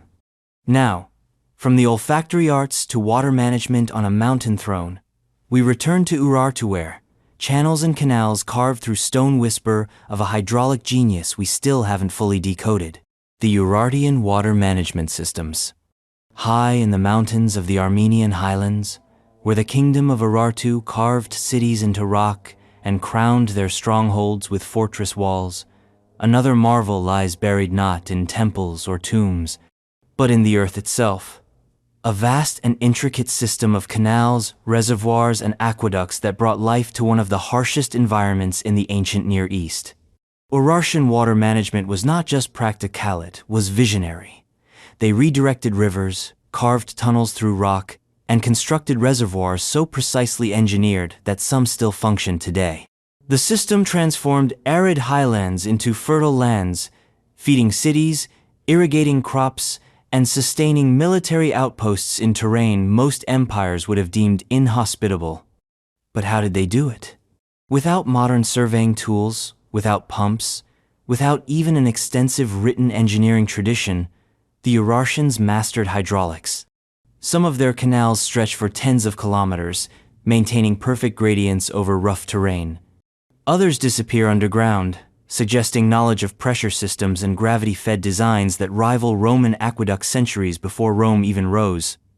Archaeologists have uncovered stone-lined channels, sluice gates, and dam-like structures, but detailed construction methods remain unknown. How did they calculate flow? How did they measure elevation change over long distances? Was this technology centralized under royal control or developed locally? No instruction tablets have been found. No engineering treatises. Just the stones, the channels, and the ghost of a system that once sustained a mountain empire. These were not mere ditches. They were arteries of civilization, carved with mathematical precision and spiritual intent, because for the Urartians, water wasn't just survival, it was sacred. And as their water flowed through stone, Egypt was busy transforming stone into color-creating glazes, so vivid and enduring that modern chemists still struggle to understand how they shimmered like the Nile under a noonday sun. The ancient Egyptian faience production lost techniques. Before the age of high-gloss ceramics and chemical pigments, the ancient Egyptians had already perfected something astonishing: faience. This wasn't true pottery, nor was it pure glass. It was a hybrid, a luminous blue-green glaze-like material that shimmered like turquoise or lapis lazuli. Used to make amulets, beads, tiles, figurines, and even full-sized objects, Egyptian faience was everywhere from royal tombs to modest burials. But for all its ubiquity, we still don't fully understand how it was made. Faience was composed of crushed quartz or sand, mixed with plant ash or lime, and then somehow fused into a hard, glossy surface through a glazing technique that has not been entirely replicated. The Egyptians called it tehenet, meaning brilliant or dazzling, and that's exactly what it was. The color wasn't painted on, it was part of the structure, fused by heat and chemistry. But how they controlled that chemistry remains unclear. There were different methods: efflorescence, drawing salts to the surface; cementation, burying in glazing powder; and application of slurry. Which one they used, and when, is a subject of heated scholarly debate. The problem? There are no surviving manuals, no written recipes. Only the objects themselves, durable, vibrant, and stubbornly silent. Even more curious is the symbolic charge behind the color. The bright blue-green hue wasn't just decorative. It represented life, rebirth, the Nile, and divine energy. Wearing faience wasn't just fashion, it was theology in accessory form. The irony is, the Egyptians left behind an avalanche of texts about the afterlife, the gods, the stars, but not a word on how to make one of their most iconic materials. And speaking of symbolism embedded in metal, our next enigma is a ring from ancient Cretines, scribed with scenes so detailed, so dense, and so ambiguous that scholars still argue over whether it's genuine and what message it was meant to carry. The Minoan Ring of Minos, authenticity and symbolism. It's gold, it's small, and it's one of the most hotly debated artifacts from Minoan Crete. The so-called Ring of Minos is a signet ring, about the size of a thumbnail, covered in an impossibly intricate scene: a female figure floating mid-air, birds flying overhead, a shrine, and trees bent in what looks like a wind of divine power. Some interpret it as a religious ritual. Others see cosmology, myth, or dream. And then there's the question that overshadows everything. Is it even real? The ring was allegedly found near Knossos in the early 20th century, but its provenance is shaky. It surfaced in an antiquities market, passed through several hands, and was eventually donated to a museum.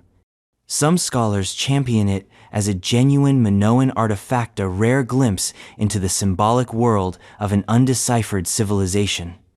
Others suspect it's a modern forgery, crafted with knowledge of Minoan motifs to pass as ancient gold. But let's assume it's real. Then what is it showing? The central female figure may be a goddess or a priestess channeling divine power. The floating posture could represent astral travel, spiritual ecstasy, or mythic ascension. The presence of flora, fauna, and architecture in such tight composition suggests a ritual landscape, visual map of a ceremony that blended the natural, the divine, and the performative. The level of detail is almost microscopic. No other Minoan ring shows such layered storytelling. If authentic, it may be the most complex narrative scene from the Aegean Bronze Age. But without a written record, we're left with interpretation, speculation, and a whisper of drama trapped in gold. And now, from rings inscribed with mystery, we pivot to a forgotten Tungion buried in a royal archive beneath the sands of Syria, and still only half understood today. The lost language of Ebla, Syria. In the 1970s, archaeologists digging at Tel Mardik in northern Syria struck academic gold, a vast royal archive belonging to the ancient city of Ebla. Over 17,000 clay tablets, some still in perfect condition, written in a cuneiform script. The discovery stunned Scholarship. It was as if a lost civilization had suddenly shouted through the dust. But that shout came in a language we didn't expect, a language we barely understand, Eblaite. Unlike Sumerian or Akkadian, which had established scholarly traditions, Eblaite was a linguistic outlier. It shared similarities with Semitic tongues but was distinct enough to stand alone. The tablets dating from around 2500 BCE contained royal decrees, economic records, treaties, hymns, and rituals.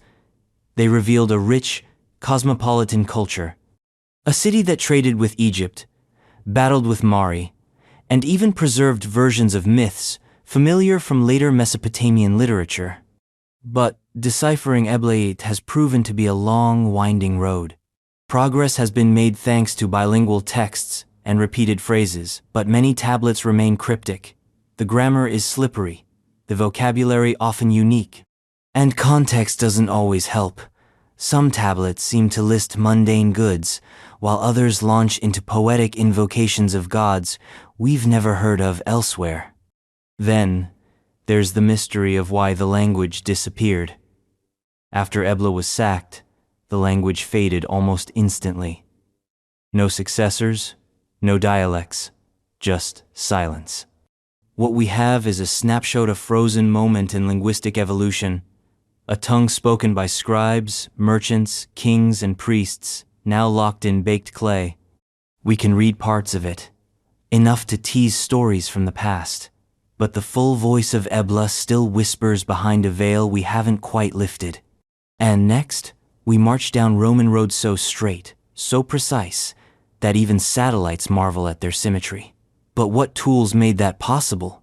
No one's entirely sure. The Roman roads, surveying tools. Roman roads are an architectural flex, so impressive that many still exist today, some under asphalt, others running through forests and fields like ghost highways. They are straight, purposeful, and remarkably durable, cutting across terrain with almost arrogant efficiency. These roads weren't just paths. They were instruments of conquest, commerce, and cohesion, binding the empire together across thousands of miles. But for all the documentation of where they went and how they were built, one question remains curiously unanswered. How did the Romans survey them so precisely? We're talking about roads that remain nearly laser straight across undulating landscapes, deserts, and river valleys. No drones, no satellites, no GPS, just hand tools and human eyes. Yet some Roman roads deviate less than a few meters over dozens of kilometers. That kind of precision suggests advanced surveying equipment tools capable of maintaining straight lines over long distances and consistent gradients. Some texts mention the groma, a cross-shaped device used to align right angles. Others refer to the chorobates, a horizontal sighting tool used for leveling, particularly in aqueduct construction. But neither of these seem sufficient to explain the razor-straight highways cutting across wildly varied terrain. Were they combining tools, using sightlines from hilltop to hilltop, building high observation platforms?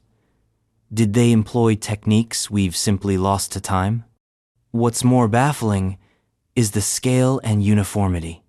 Roads in Britain, Spain, and North Africa all exhibit the same mathematical discipline, implying shared knowledge, maybe even standardized training or manuals that haven't survived. And then there's the philosophical angle. The Roman road wasn't just functional, it was symbolic. A straight road through hostile land was a statement of dominion, of Roman order imposed on nature's chaos. But from roads etched into the earth, we turn to weapons lifted in ceremonial hands, ancient maces, too ornate and fragile for battle, wielded not to conquer, but to symbolize power whose full meaning remains lost. The pre-dynastic Egyptian mace heads, ceremonial use. Long before the pharaohs rose in stone splendor, before hieroglyphs danced across temple walls, and before pyramids stabbed at the sky, there was power crude, symbolic, and carved into stone. The ceremonial mace heads of pre-dynastic Egypt are among the earliest artifacts to embody this power. But while they're beautifully made, often carved from hard limestone or even precious stones, they're also mystifying. Because one thing's certain, they weren't meant for combat. The classic shape, a bulbous, rounded stone mounted on a wooden shaft, was once a weapon, but by the Naqada period, circa 3500 BCE, the mace head had evolved into something else entirely, a ritual object. Too heavy to wield with speed, too fragile to survive impact, many examples are ornately decorated with animal motifs, scenes of dominance, or abstract symbols. Some are massive, likely held aloft rather than swung. Others were found in graves, placed near the heads of the elite, as if bestowing divine authority, even in death. Take the famous scorpion mace head, discovered at Hierakonpolis. It shows a ruler, possibly the legendary Scorpion King, engaged in a ceremonial act, perhaps an irrigation ritual, surrounded by standards and onlookers. It's not a scene of war. It's a performance of power, a declaration in stone. So what did the mace head mean? Was it a symbol of divine kingship, a badge of tribal leadership, a tool in rituals we no longer understand? And why was it chosen of all objects to be transformed from weapon to icon? The transition from violence to symbolism is powerful in itself. The object still implied strength, but a sacred kind of authority that didn't need to strike, only to be seen. Now, from round-headed icons to round-carved enigmas, we head north to ancient Scotland, where small stone spheres etched with abstract patterns still refuse to reveal their function or their maker's intentions. The Pictish stone balls. They fit in your hand. They are carved with spirals, knobs, lattices, and mysterious grooves. And there are hundreds of them unearthed across the Scottish Highlands and northeast coast, dating from around 3000 BCE. These are the Pictish stone balls, or more broadly, Neolithic carved stone spheres, and they are among the strangest artifacts of prehistoric Europe. Some are perfectly smooth, others are covered in elaborate motifs, geometry that seems to imply a system, perhaps even mathematics. Many are symmetrical with exactly 6 knobs. Some have more. A few have none at all. They were clearly shaped with care and intention, and yet their purpose remains entirely speculative. Were they weapons? Tools? Symbols of status? Pieces in a lost game? Each theory has problems. If they were projectiles, why the intricate carving? If they were ceremonial, why the variation? And if they were tools, what exactly did they do? No context offers clear answers. They've been found in graves, in hoards, and in isolation. Some are made from hard granite, others from soft sandstone, suggesting they weren't standardized by material. Their abstract patterns show cultural intention but defy symbolic decoding. Unlike runes or known iconographies, they don't translate into anything familiar. Some researchers think they may represent cosmological models, miniature universes, spheres of the heavens. Others argue they were teaching tools for apprentices in carving or geometry. A few even entertain the idea of ritual use objects to be handled, meditated upon, used in rites that merged touch with trance. They are palm-sized puzzles, compressed enigmas, each one a thought fossilized in stone. And from these quiet carvings, we descend into Rome again, where floors weren't just walked on, they were canvases of color, logic, and lost artistic science. The lost knowledge of Roman pavement art, opus sectile. Walk into the ruins of a Roman villa, and the floor beneath your feet may still whisper stories through color, pattern, and design. While mosaics are more famous, another form of floor art graced the palaces and temples of the Roman elite, opus sectile. Unlike mosaics, which use thousands of tiny tiles, opus sectile involved cutting larger pieces of colored stone, marble, and glass into precise shapes, fitting them together like a high-stakes jigsaw puzzle to form images and geometric compositions. And the results? Dazzling. But today, the techniques behind this intricate art form are largely lost. Opus sectile wasn't just decorative, was elite, expensive, and technically demanding. Some surviving floors show scenes of animals with fur rendered in stone, eyes glinting in inlays, complex spirals that rival modern fractals. The material had to be quarried, dyed, shaped, and polished with unbelievable accuracy.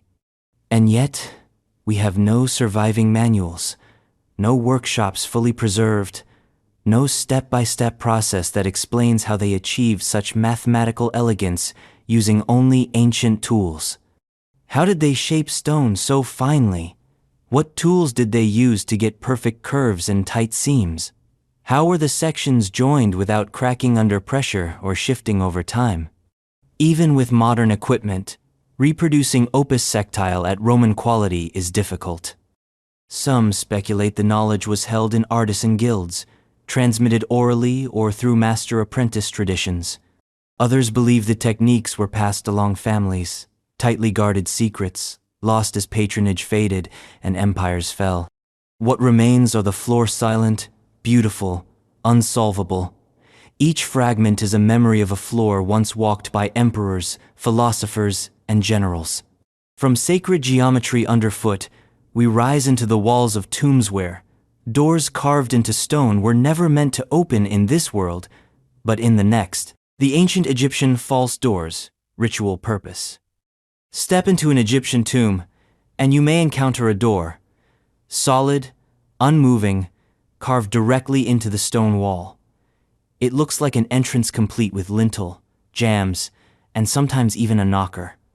But it's not a door in the physical sense. It's a false door, and it leads nowhere, or rather, somewhere beyond. These mysterious features were common in Old Kingdom tombs and remained central to Egyptian funerary architecture for centuries. But while their symbolic importance is obvious, their full ritual use remains cloaked in ambiguity. The Egyptians believed the false door was a portal between the world of the living and the realm of the dead. It was the threshold through which the kaith, vital essence, or soul could travel. Offerings were left here. Incense was burned. Names were recited, but why a door specifically? Why not just a niche or a slab? The shape mimicked real architecture. It was detailed with lintels, recessed panels, and often inscriptions listing titles, prayers, and offering formulas. Sometimes, a seated figure of the deceased was carved at its center, watching eternally as food, drink, and invocations were presented. But despite their ritual frequency, false doors are not mentioned in great detail in surviving religious texts. Their precise function in funerary rites remains open to interpretation.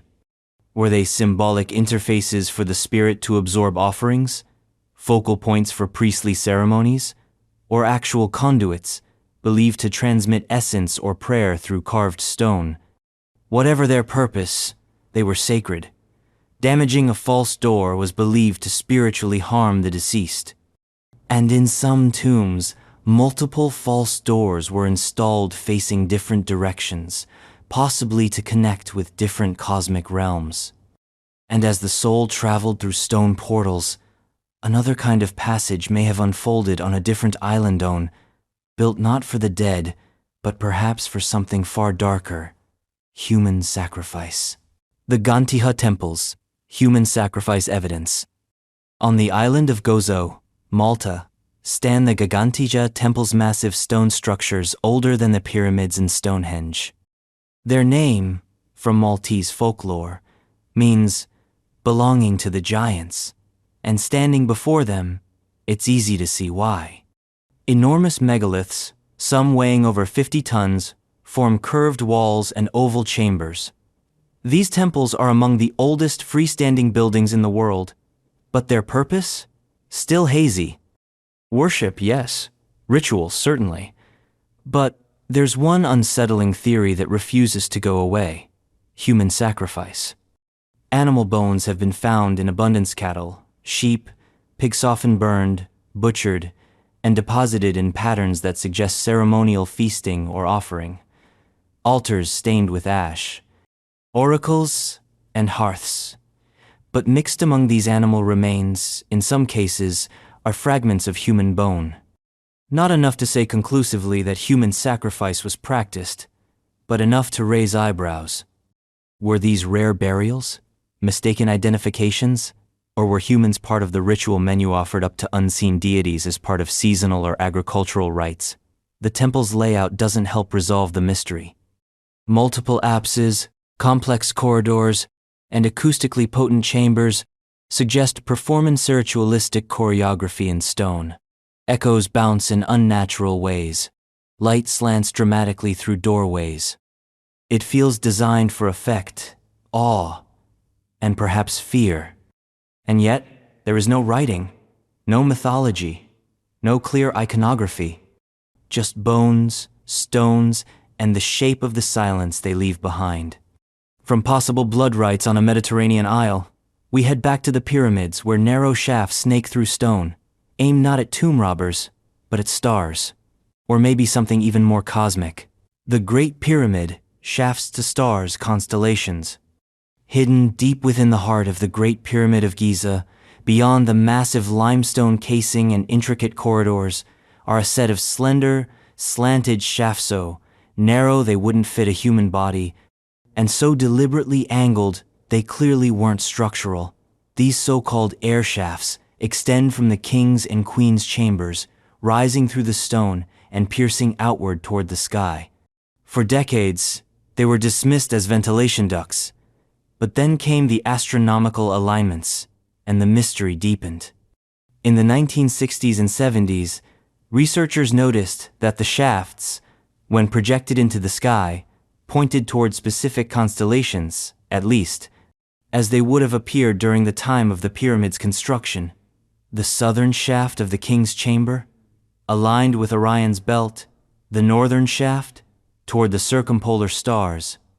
The queen's chamber shafts more enigmatic have been speculated to align with Sirius and other celestial bodies. But was this intentional, or a cosmic coincidence?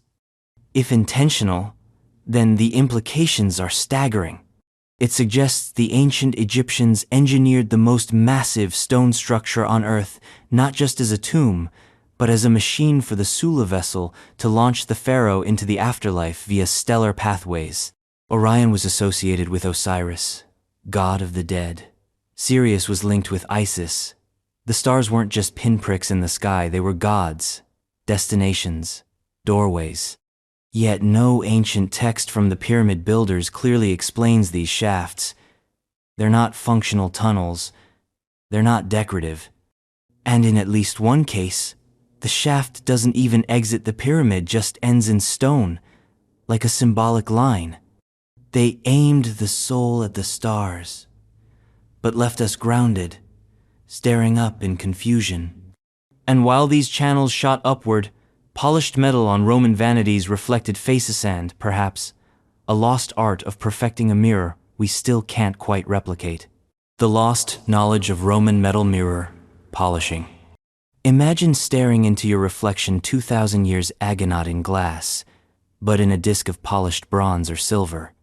To the Romans, mirrors were common yet luxurious item stools of vanity, divination, and status. They crafted them from finely worked metal, often framed in ornate handles or engraved with mythological scenes. But here's the gleaming enigma. The reflective quality of some Roman mirrors was astonishingly high, rivaling even early modern mirrors made with mercury glass. And yet, We don't know exactly how they achieved such flawless polish. Modern attempts to replicate Roman mirror making often fall short. We understand the basic ingredients: bronze, sometimes tin or silver, but the method of buffing, grinding, and polishing to such a fine, true reflection finish remains elusive. No complete Roman instruction for mirror production survives. No artisan's manual, no step-by-step guide, no preserved workshop with labeled tools. So how did they do it? Did they use abrasive powders? Leather pads soaked in oil? Natural polishing stones passed down through guilds? Some historians suspect the technique was kept as trade secret among specialized craftsmen, jealously guarded knowledge handed from master to apprentice. What's more, some Roman mirrors may have had symbolic or magical uses. Reflections were not just practical, they were spiritual. Some were buried in graves, others used in rituals, and a few may have been treated with substances to enhance their mystical potency. So we're left with reflections that outshine our understanding. And while the Romans shaped light with metal, the people of Teotihuacan raised a pyramid in honor of a serpent with feathers, a being whose purpose is still as clouded as the tombs beneath it. The Teotihuacan, feathered serpent pyramid, purpose. It stands at the southern end of the Avenue of the Dead, less massive than the Sun Pyramid, less elevated than the Moon, but no less eerie pyramid of the feathered serpent, also known as the Temple of Quetzalcoatl, adorned with over 200 sculpted heads of feathered serpents and other strange creatures. This Mesoamerican marvel dates to around 200 CE and holds within it one of Teotihuacan's deepest enigmas. What exactly was it for? The architecture is striking. Rows of serpent heads jut from the pyramid face, alternating with fanged masks and geometric patterns. The feathered serpent itself is a hybrid deity linked with wind, water, wisdom, war, and rebirth. Later, Mesoamerican cultures like the Aztecs identified it with Quetzalcoatl, but at Teotihuacan, its original identity remains murky. Even stranger is what lies beneath. Excavations in recent decades uncovered hidden tunnels beneath the pyramid filled with offerings of jade, obsidian blades, seashells, and statues. There were also mercury pools, pyrite mirrors, and dozens of skeletonsmen, women, and children buried in ritual positions, suggesting large-scale human sacrifice. Was this a tomb? A ceremonial stage? A symbolic mountain of creation? One theory suggests the pyramid served as a sacred calendar, aligning with celestial events. Others propose it was a center for initiation rituals or elite burials. The imagery is cosmological serpents, rain, fertility, stars, but no written explanation survives. Teotihuacan had no deciphered script, no inscriptions to clarify intent. The pyramid is a sermon in stone, shouted in silence. It's a monument to a god we can't name, built by a people we don't fully understand. And next, we travel to the land of mummies where jars shaped like gods protected the guts of pharaohs and carried with them symbolism deeper than their clay exteriors could ever reveal. The ancient Egyptian canopic jars, symbolism. In the dark, resin-scented corners of ancient Egyptian tombs, 4 strange jars stood guard, not beside the mummified body, but near it, vigilant, sealed, and grotesquely beautiful. These were the canopic jars, sacred vessels meant to preserve the liver, lungs, stomach, and intestines of the deceased. But their purpose wasn't just preservation, it was metaphysical, protective, symbolic. And while we know their names and roles, the deeper layers of meaning are still as shadowy as the chambers in which they were placed. Each jar was topped with a unique head, a human, a baboon, a falcon, and a jackal. These were the 4 sons of Horus Imseti, Hapi, Kebezenuef, and Duamutef, divine beings entrusted with safeguarding the viscera of the dead. But why these organs specifically? Why these animal forms? And why were they entrusted with this bizarre, sacred task? The answer lies partially in Egyptian cosmology, where each son of Horus protected not just an organ, but a cardinal direction and a corresponding goddess. Duamutef, jackal, guarded the stomach and aligned with the east, and the goddess Neith, Kebesenuef, falcon, watched over the intestines in west, Hapi, baboon, for the lungs in north. Imsiti, human, held the liver and south. Together, they formed a symbolic Kompasa divine shield encompassing the deceased. But there's more. Some canopic jars were never used. Others were symbolic replicas placed in tombs long after the practice of organ removal had ended.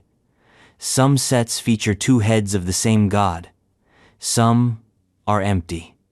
Some are made of alabaster, others pottery.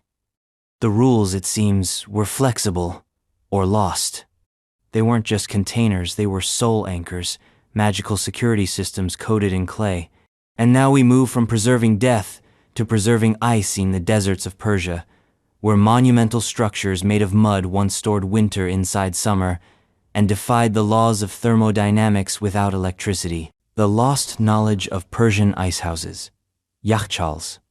In the blistering heat of ancient Persia, where temperatures soared and water was sacred, the people of the Achaemenid Empire did something seemingly impossible.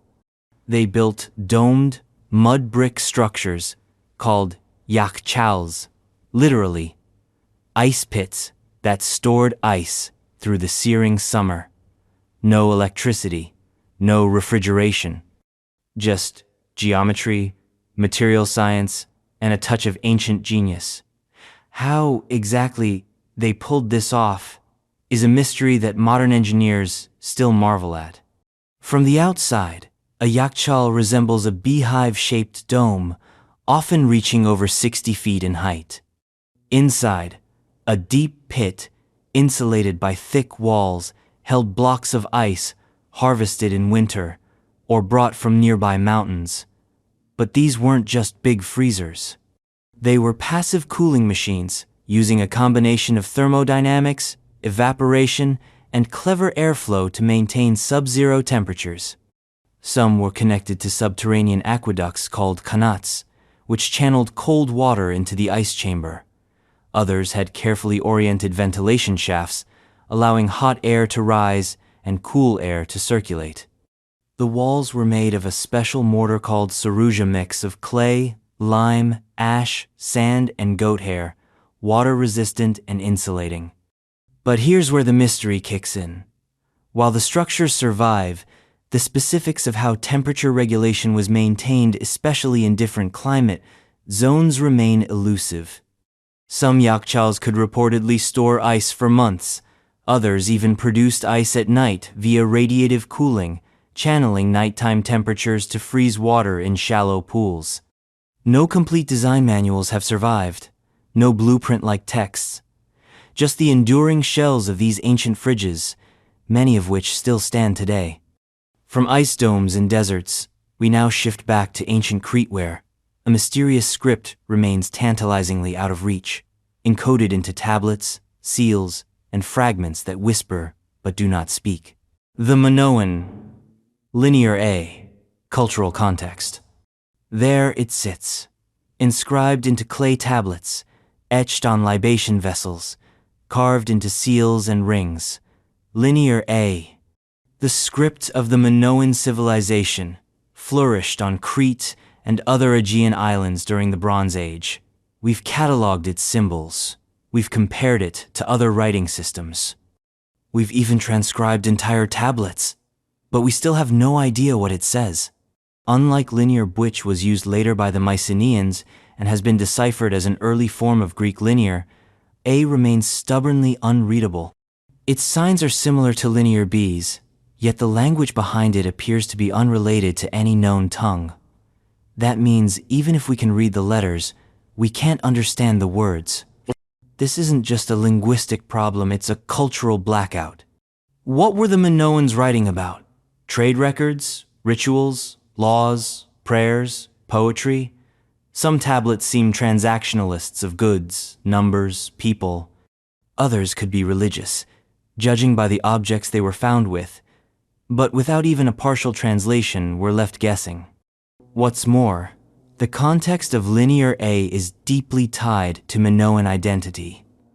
This was a civilization with sprawling palace complexes, elaborate frescoes, advanced plumbing, and enigmatic religious iconography.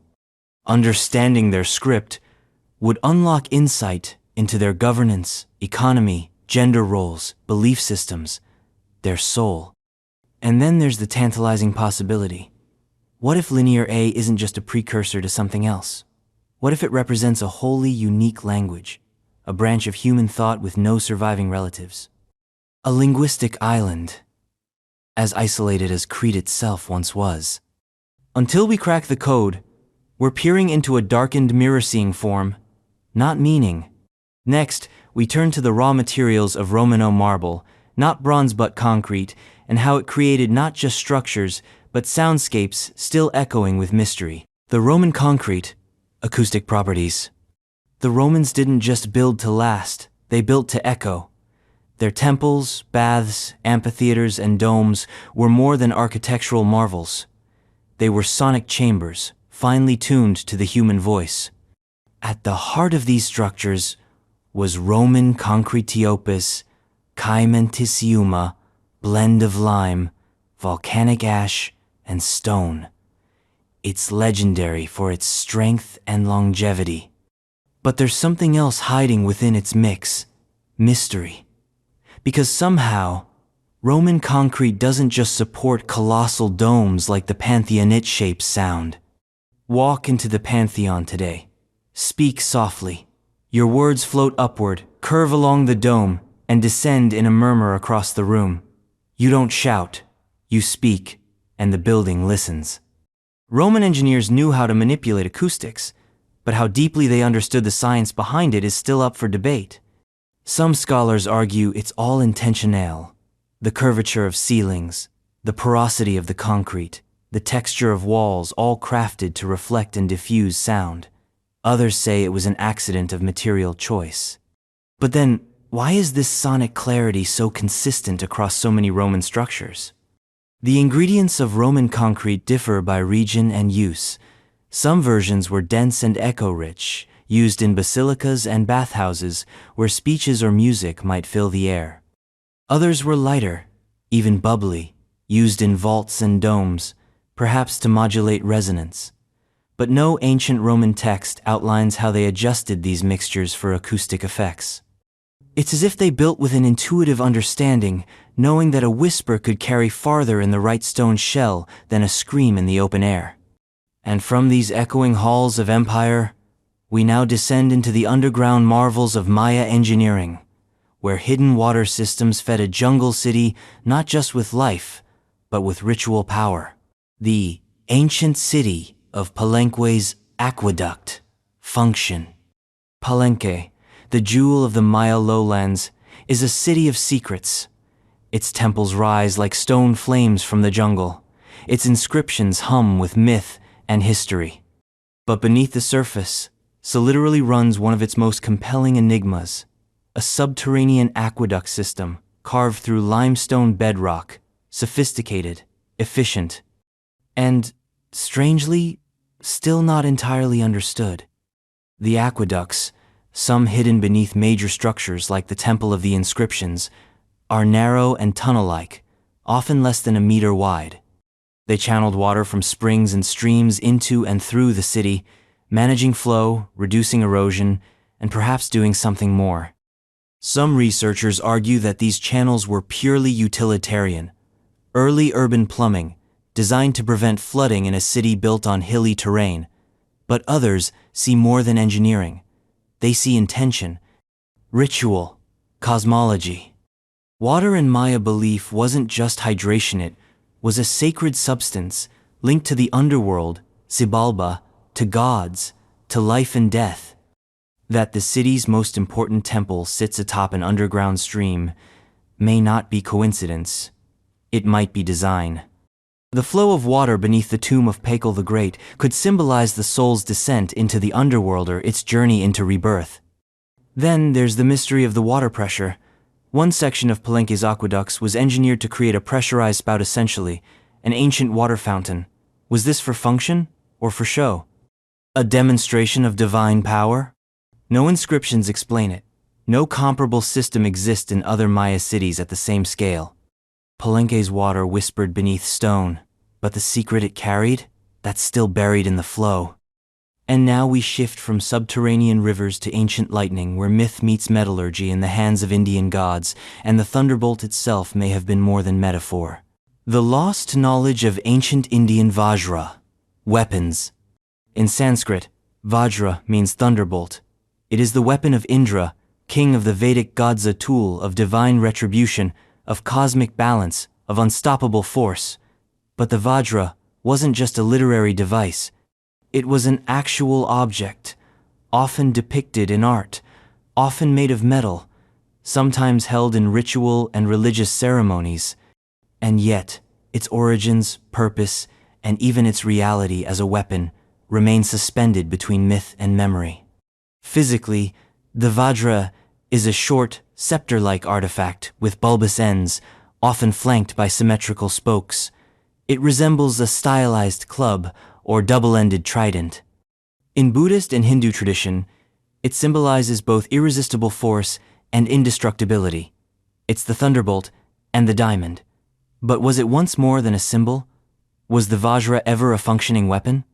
Ancient Indian texts describe it as capable of splitting mountains, turning enemies to ash, controlling storms. In the Rig Veda, it's the instrument of divine war. Some theorists have linked these descriptions to lost technologies, possibly even advanced metallurgy or directed energy, but without evidence, it remains speculation. What's undeniable is that real Vajras exist. You can hold one, but they're ceremonial, ornate, crafted from bronze, brass, or silver. Were these later echoes of a more fearsome original? Or was the entire concept metaphysical, from the start an expression of divine will, never meant for human hands? The mystery isn't just about what the Vajra was. It's about how belief weaponized an object into a force of nature and how that belief endured. Next, we climb ancient towers under the Sardinian Sun-Cyclopean stone beacons that may have charted the stars as much as guarded the land. The Sardinian Nurag, astronomical alignments. Across the rocky hills of Sardinia, like the scattered vertebrae of a giant fossil, stand thousands of enigmatic stone towers known as Nuraga. Built between 1,900 and 730 BCE, these megalithic structures are the architectural signature of the Nuragic civilization and ancient culture, about which we still know infuriatingly little. Some Nurag are solitary sentinels, others are part of complex settlements, with corridors, staircases, and tholos domes. But one persistent theory about their purpose refuses to fade. These towers may have aligned with the stars. Astronomical theories abound. Some researchers believe that the entrances of Nurag consistently face the southeast, pointing toward the rising of the sun during the winter solstice, or aligning with specific stars such as Alpha Centauri. Others argue that entire Nuragic complexes, villages, fortifications, sacred wells were arranged according to celestial phenomena, not for decoration, for divination, for ritual, for communion with cosmic rhythms. But if these alignments are real, they suggest more than stargazing. They imply a systematic understanding of the sky, embedded into stone architecture. This, from a culture that left behind no written language, no calendars, no myths on clay tablets, just these hulking, dry-laid towers of basalt and limestone staring into the void. And then there's the other side, the counter-argument. Some archaeologists caution that the alignments may be coincidental, or that the interpretations are modern impositions. A tower facing a direction doesn't mean it was meant to track the stars. Still, the persistence of the pattern is hard to ignore. So we're left with questions that stretch from Sardinia to the Milky Way. Were the Nurag watchtowers of war or observatories of time? From stargazers to skullkeepers, we next head to the Neolithic Near East where human heads weren't just buried, but sculpted, painted, and possibly worshipped. The pre-pottery Neolithic bee skull cult. Buried beneath layers of soil, in the Levant and Anatolia, archaeologists have uncovered something profoundly unsettling. Human skulls removed from their bodies, carefully plastered, often painted, and then reburied. This wasn't random grave robbing. This was ritual. This was cult. And it happened during the pre-pottery Neolithic B period, around 8000 BCE, in some of the world's first settled communities. Sites like Jericho, Ain Ghazal, and Shayonu have yielded dozens of these modified skulls, faces reshaped with lime plaster, eyes painted with bitumen or ochre. Some even had cowrie shells inserted as artificial eyes uncanny, staring back across 10,000 years. The bodies, in many cases, were interred elsewhere or left unlocated. The heads, displayed, reburied under floors, passed down, perhaps worshipped. Why? Some theories suggest ancestral veneration, an early form of honoring the dead by literally preserving their faces. Others propose trophy heads, taken from enemies and transformed into icons of domination. Still others think the skulls were part of a belief in spiritual potency, that the human head contained essence, power, even after death. And it wasn't just one culture. This practice spanned across early farming communities in what's now the Middle East, which suggests it wasn't a local trend. It was an ideology. A shared spiritual grammar, written in bone and plaster. Yet for all their detail, these skulls tell us almost nothing directly. They have no inscriptions, no clear context beyond the dirt they were found in. Their stories are fragmented, their meaning absorbed into ritual long since faded. From these ancient faces molded into eternity, we now descend into Roman blood and sandware. Schools trained gladiators, not just for death, but for discipline, spectacle, and perhaps salvation. The Roman Gladiator School discoveries: life, death. Forget the Hollywood version. Real gladiators didn't just spring into the arena with a roar and a sword. They were trained, regimented, and embedded within a system and institution. And at the heart of that system were the Ludi Gladiatorithi gladiator schools. Recent discoveries at sites like Pompeii and Carnuntum have cracked open the gates of these ancient training grounds, revealing a world far more complex and mysterious than simple blood sport. These were not ragtag pits of violence. They were organized facilities. Some had dormitories, dining halls, training arenas, medical stations, and even their own shrines.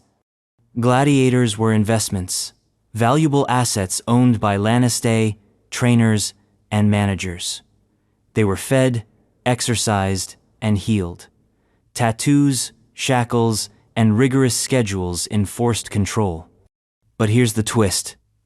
These men, and some women, were also celebrities.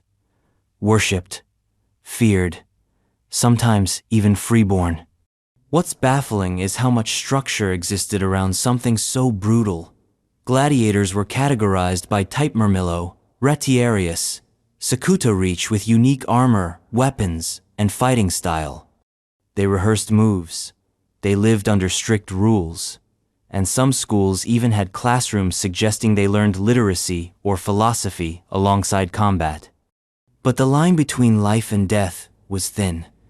Bones unearthed from these training grounds show healed injuries, signs of surgical intervention, and in some cases, ceremonial burial.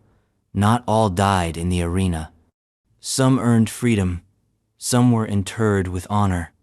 And then there are the graffiti etched by fans and foes, alike offering stats, names, insults, praise. One gladiator was savior of the people. Another was hated by all. Why the contradiction? Because the arena was more than sport. It was theater, religion, punishment, and release. From iron discipline in Roman sandpits, we now move to the small clay figures buried with pharaoh servants of the dead, whose purpose was both mundane and mystical. The ancient Egyptian, Ushabti figurines, purpose. In the dim silence of Egyptian tombs, packed in neat rows like an eternal army, sit the Ushabtismal figurines carved from wood, faience, stone, or even bronze. Their faces are calm, their hands clutch miniature tools, and they wear the garb of peasants, not princes. But these aren't toys or decorations.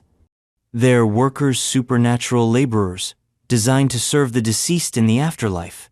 Or so we think. The name Ushabti means answerer. In theory, when the gods of the underworld called the dead to perform labor plowing fields, drawing water, these figures would answer in their place, a celestial substitute. And for a culture obsessed with maintaining status and comfort beyond death, this was insurance. Pharaohs were buried with hundreds of them. Even the poor were buried with a few. But the mystery lies in the variations. Early Ushabti were rare and inscribed with names and roles. Later, they multiplied entire squads of 365 for each day of the year, plus foremen to supervise. Did the afterlife become more bureaucratic?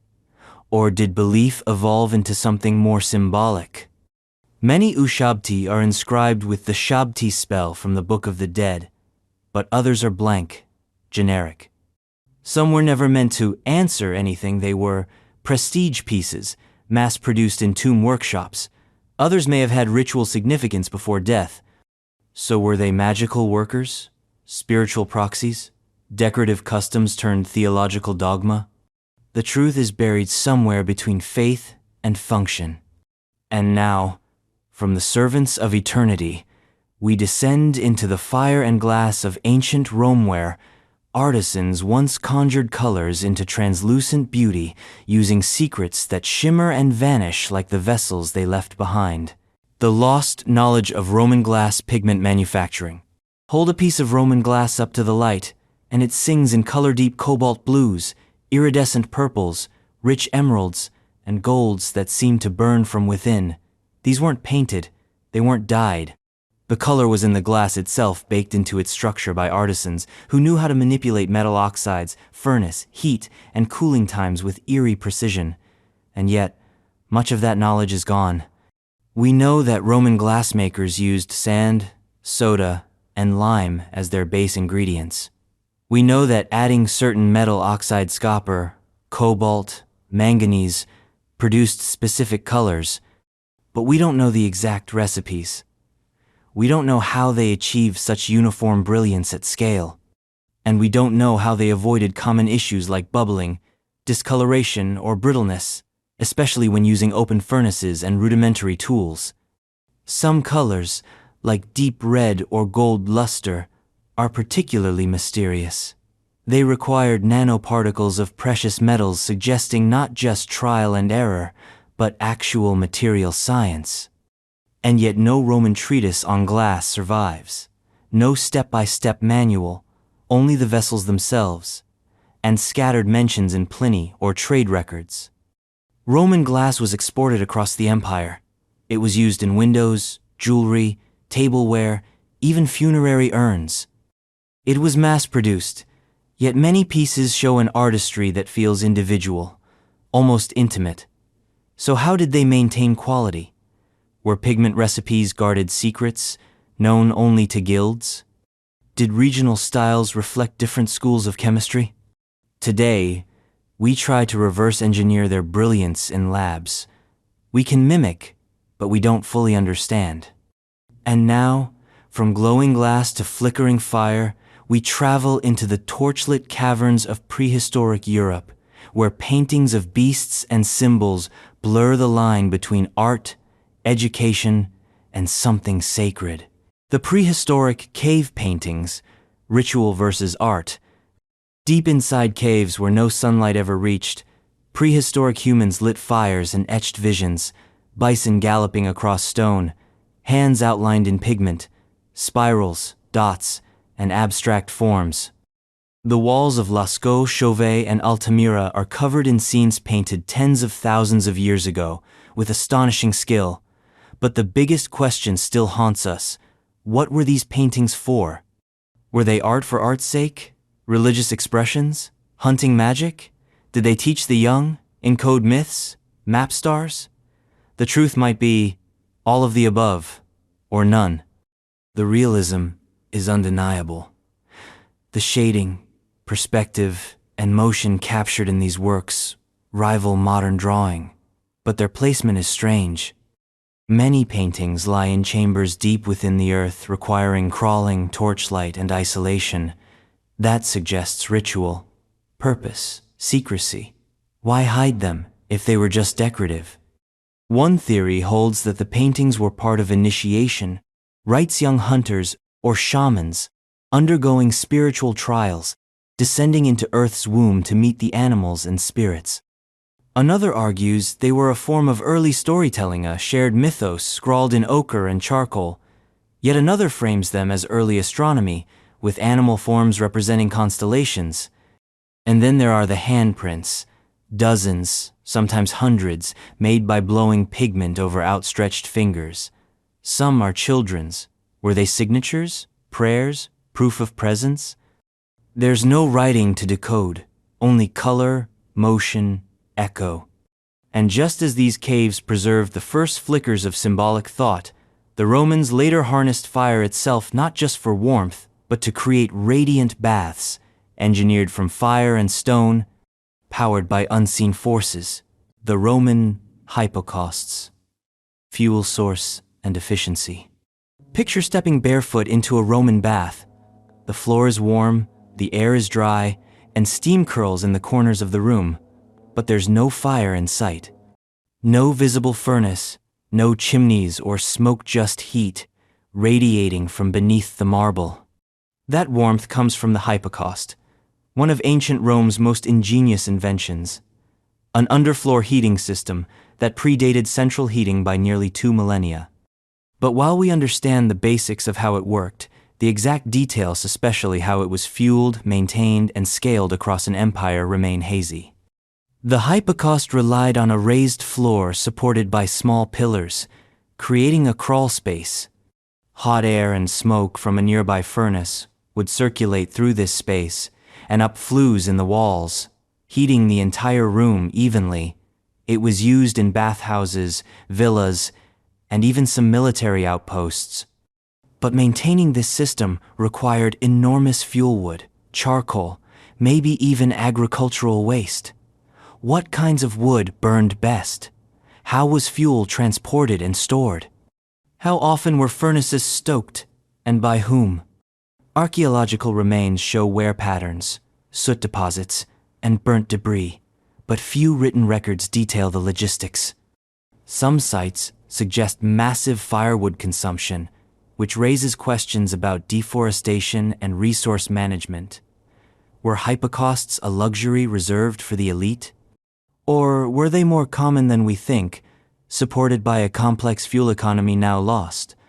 Then there's the question of efficiency. Roman engineers were no amateurs.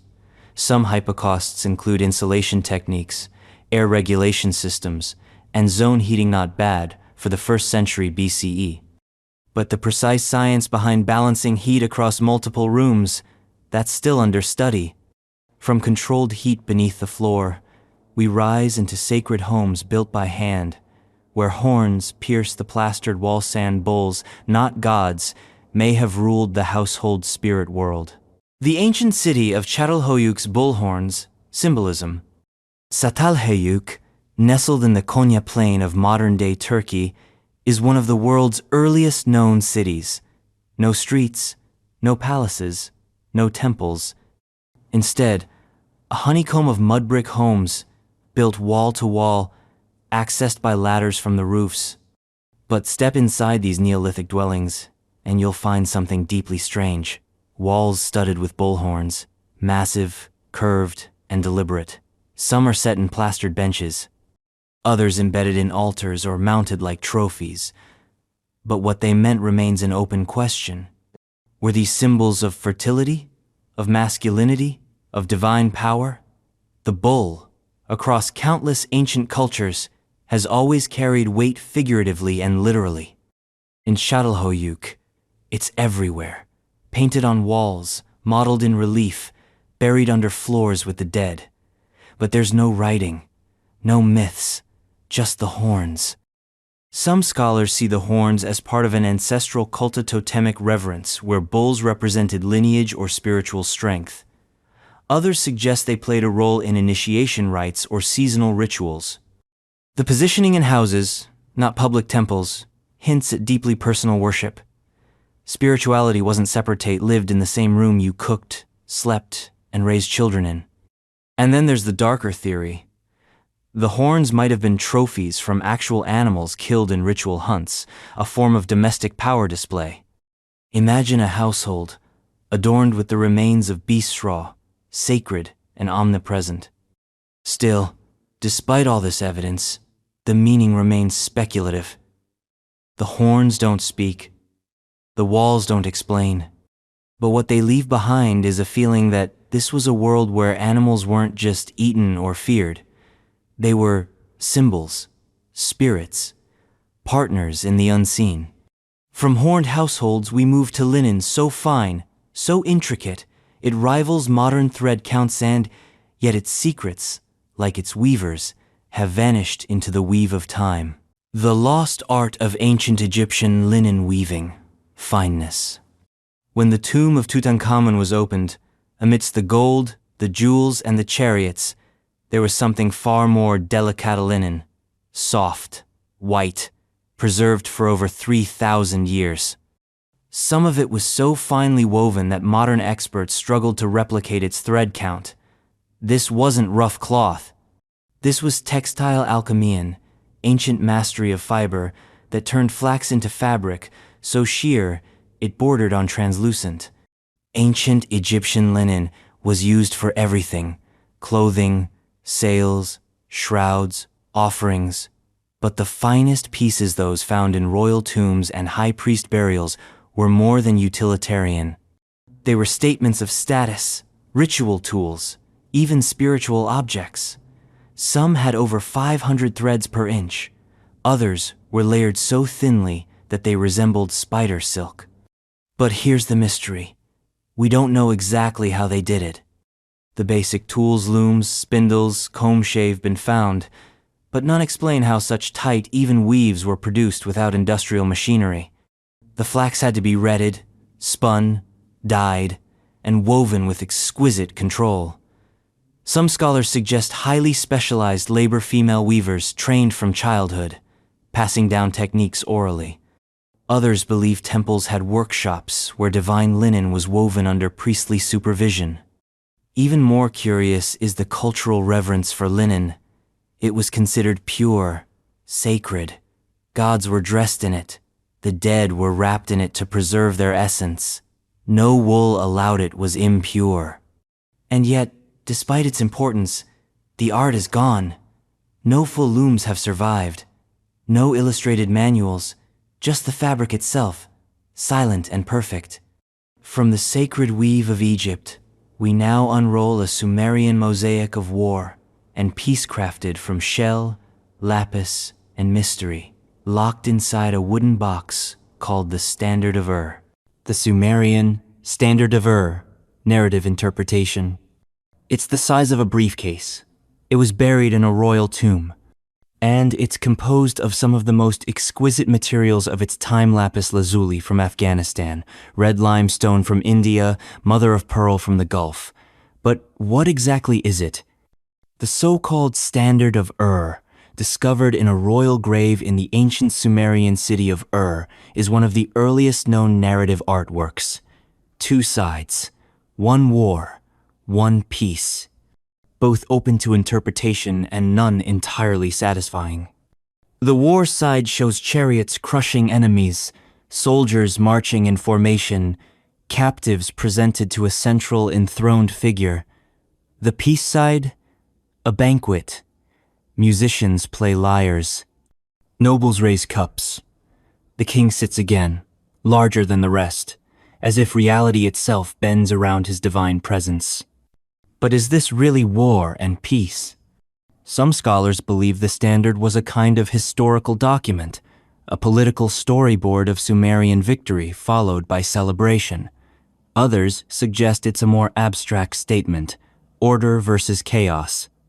The rewards of civilization after military dominance, a blueprint for kingship, a warning, or even a prayer.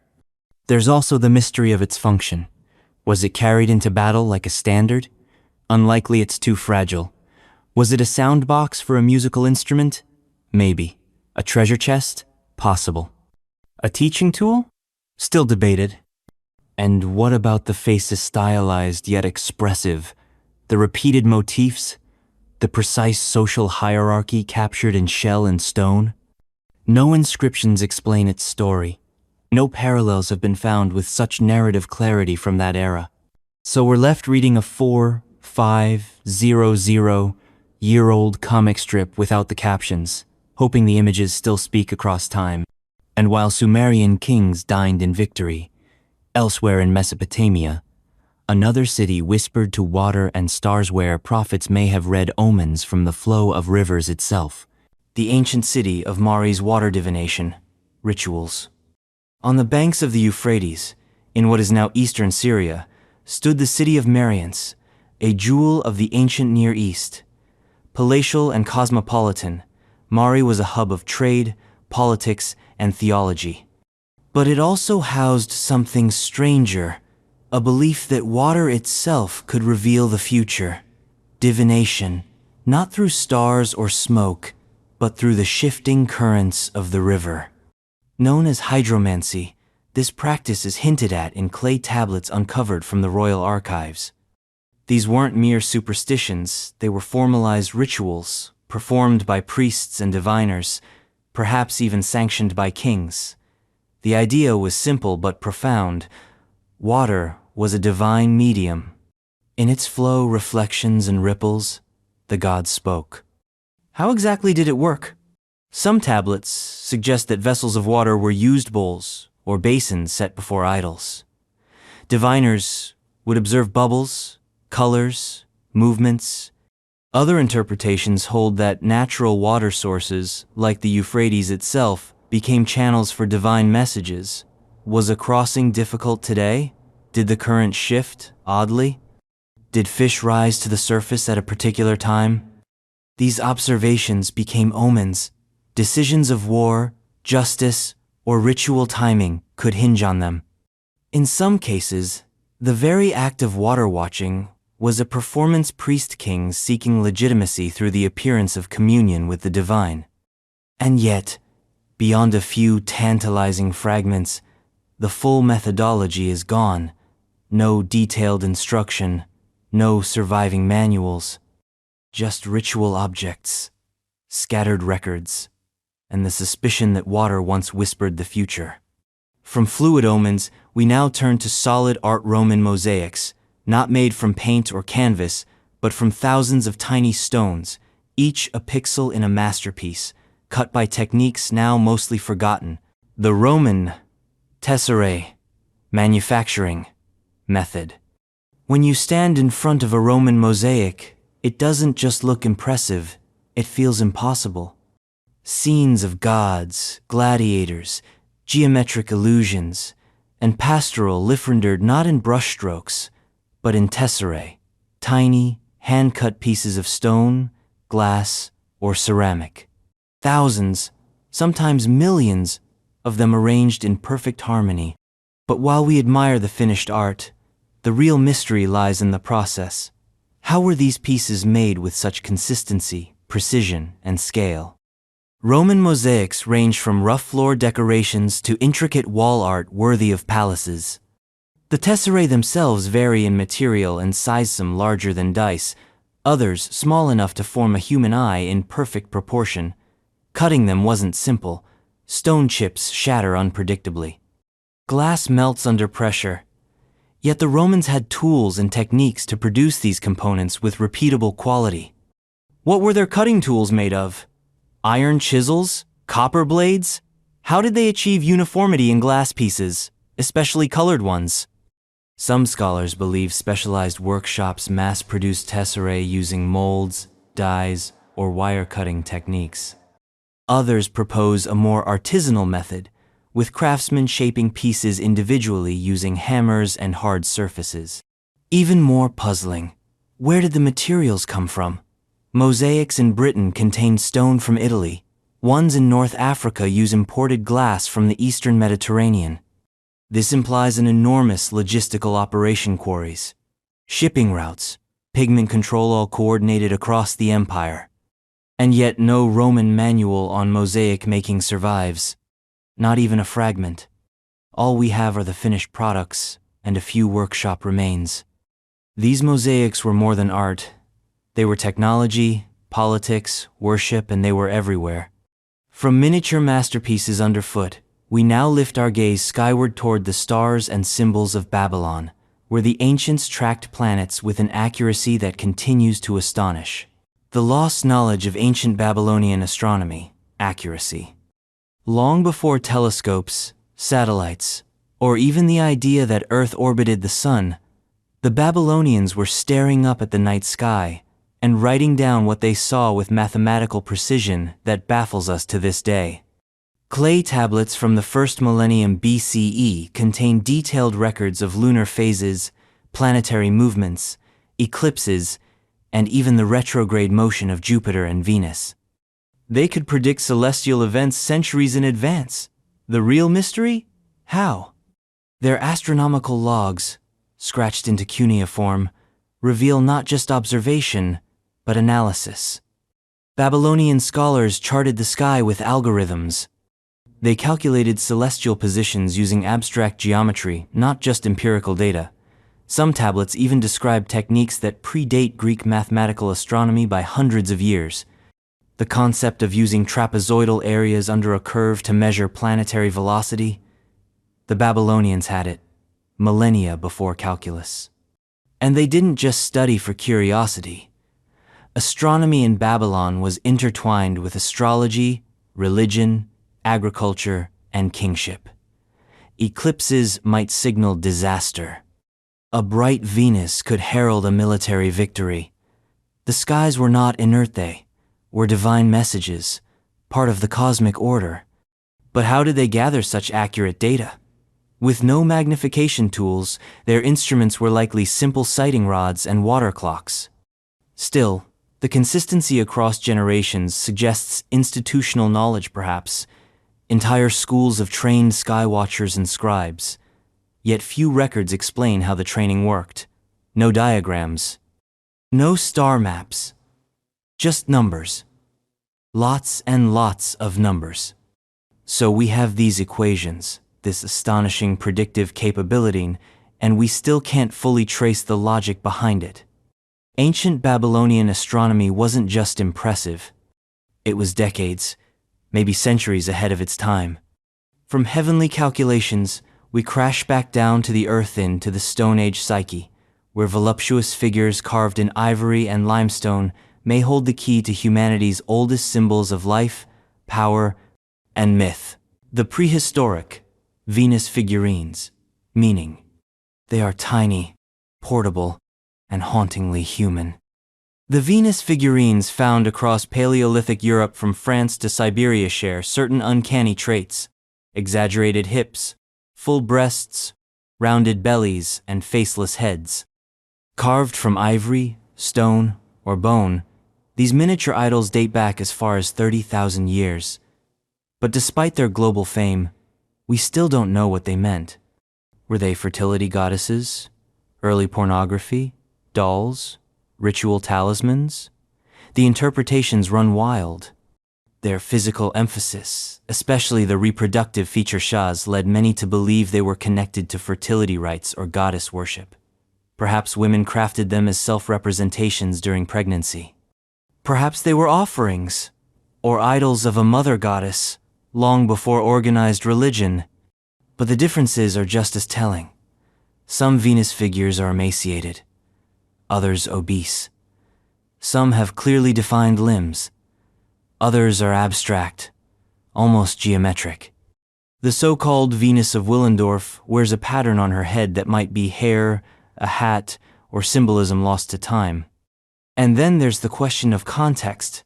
Many of these figurines were not found in dwellings or graves, but in strange locations, caves, riverbanks, even scattered in isolation. Why? Some suggest nomadic tribes carried them as protective charms. Others believe they were teaching tools used to pass down ideas about reproduction, gender, or survival.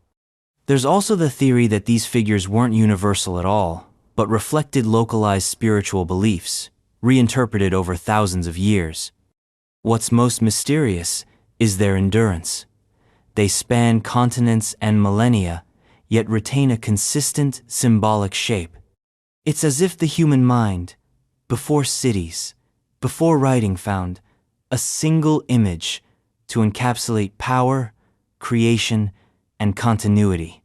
From these primal icons, we now follow the roads that bound an empire together, not just in stone, but in drainage, engineering, and a mysterious system that kept Rome's arteries dry, clean, and immortal. The Roman roads, drainage systems. All roads may have led to Rome, but what made them last was what lay underneath. Roman roads weren't just dusty highways trampled by legionnaires and merchants. They were layered technological marvels, and one of their most overlooked yet vital features was drainage. These roads didn't just connect cities, they withstood centuries of storms, floods, and neglect. The mystery? We still don't fully understand the subtle genius of how they drained water away so effectively, with no modern piping or pumps. Every Roman road was constructed in multiple layers: a compacted base of sand or rubble, a middle layer of gravel, and a top of tightly fitted paving stones. But between and beneath these layers were carefully engineered slopes, ditches, and sometimes subsurface channels guiding water away from the path like arteries clearing the bloodstream. Some were crowned in the center, letting rain run off the sides. Others had under-road culverts made from stone or tile. And yet, no one Roman method applied everywhere. The engineering varied by terrain, climate, and available materials. What links them all is success. Even today, fragments of Roman roads remain functional. But how did Roman engineers standardize this across such a massive empire? Did they use surveying tools to test slope gradients? Did local builders adapt general principles with regional flair? We know some roads were state-funded mega-projects, others were private or military, but the knowledge transfer how these techniques spread remains partially obscured. There are no surviving construction manuals, no Roman version of a civil engineering textbook, just roads cut through forests, mountains, and deserts that still resist time.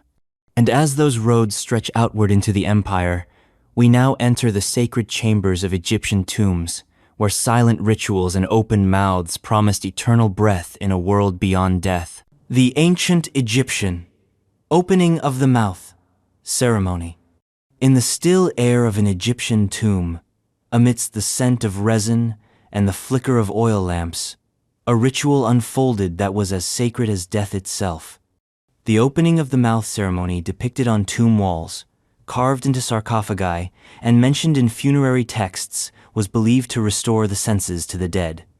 With a wave of a tool, the deceased could breathe, speak, see, and eat in the afterlife. But while the performance was meticulously recorded, the deeper spiritual mechanics behind it remained veiled in mystery. The ceremony usually involved a priest dressed as the god Anubis, using a ceremonial tool often shaped like an adze or chisel toe touch the mouth, eyes, and ears of the mummy or statue. Incantations were chanted, sacrifices offered. Tools were rotated between symbolic gestures and practical acts, like the burning of incense or the sprinkling of milk. But was this ritual symbolic theater, or did the Egyptians believe the dead truly awakened? And why was the mouth the focus? In Egyptian cosmology, the Ka, life force, and Ba, spirit personality, could only be sustained in the afterlife. If the body remained whole and the soul could communicate, especially during judgment. The mouth, then, wasn't just physical. It was metaphysical, the gate between the worlds. Some scholars speculate that the ceremony evolved over time from a magical invocation to a standardized priestly ritual, losing layers of meaning as Egypt's dynasties turned to dust. Others argue that the ritual's origins lie in far older practices, perhaps even oral traditions lost to time. What remains is the chilling intimacy of the act, a priest awakening a corpse to eternity, with tools, chants, and sacred intent. And as priests whispered life into death, Greek smiths were casting gods from bronze, oozing molten mystery and hollow forms that science still can't fully replicate. The lost art of ancient Greek, bronze casting, hollow casting. To sculpt a god in bronzetto make a man taller than life, muscles coiled with potential, eyes once inlaid with ivory and stone, was not just an act of artistry, it was a kind of sorcery. The Greeks mastered bronze casting with such technical precision that even modern metallurgists still scratch their heads at how they did it, especially when it comes to the hollow colossi. Most ancient Greek bronze statues were created using the lost wax method. A wax model was covered in clay, fired to melt the wax out, and then molten bronze was poured into the hollow mold. But what the Greeks achieved with this technique defies expectations. Statues like the Riace warriors or the Delphic charioteer show not just detail but anatomical realism, fluid motion, and flawless proportions in massive hollow forms. Some statues reached over 10 feet tall. How were they poured without cracking? How did the joints hold? How was the metal cooled evenly? We know the basics, but the exact alloy compositions, temperature control, mold construction, and internal supports used to keep the form stable during casting are largely speculative. Many of the statues were looted, melted, or lost. What remains is fragmentary. Even more puzzling is that the technique appears to vanish after the classical period. Roman bronzes, while impressive, rarely match the finesse of Greek originals. By the time of the Middle Ages, the skill was gone entirely. And so these hollow bronze gods became orphans worshipped, lost, buried, and then pulled from shipwrecks centuries later, shining like curses.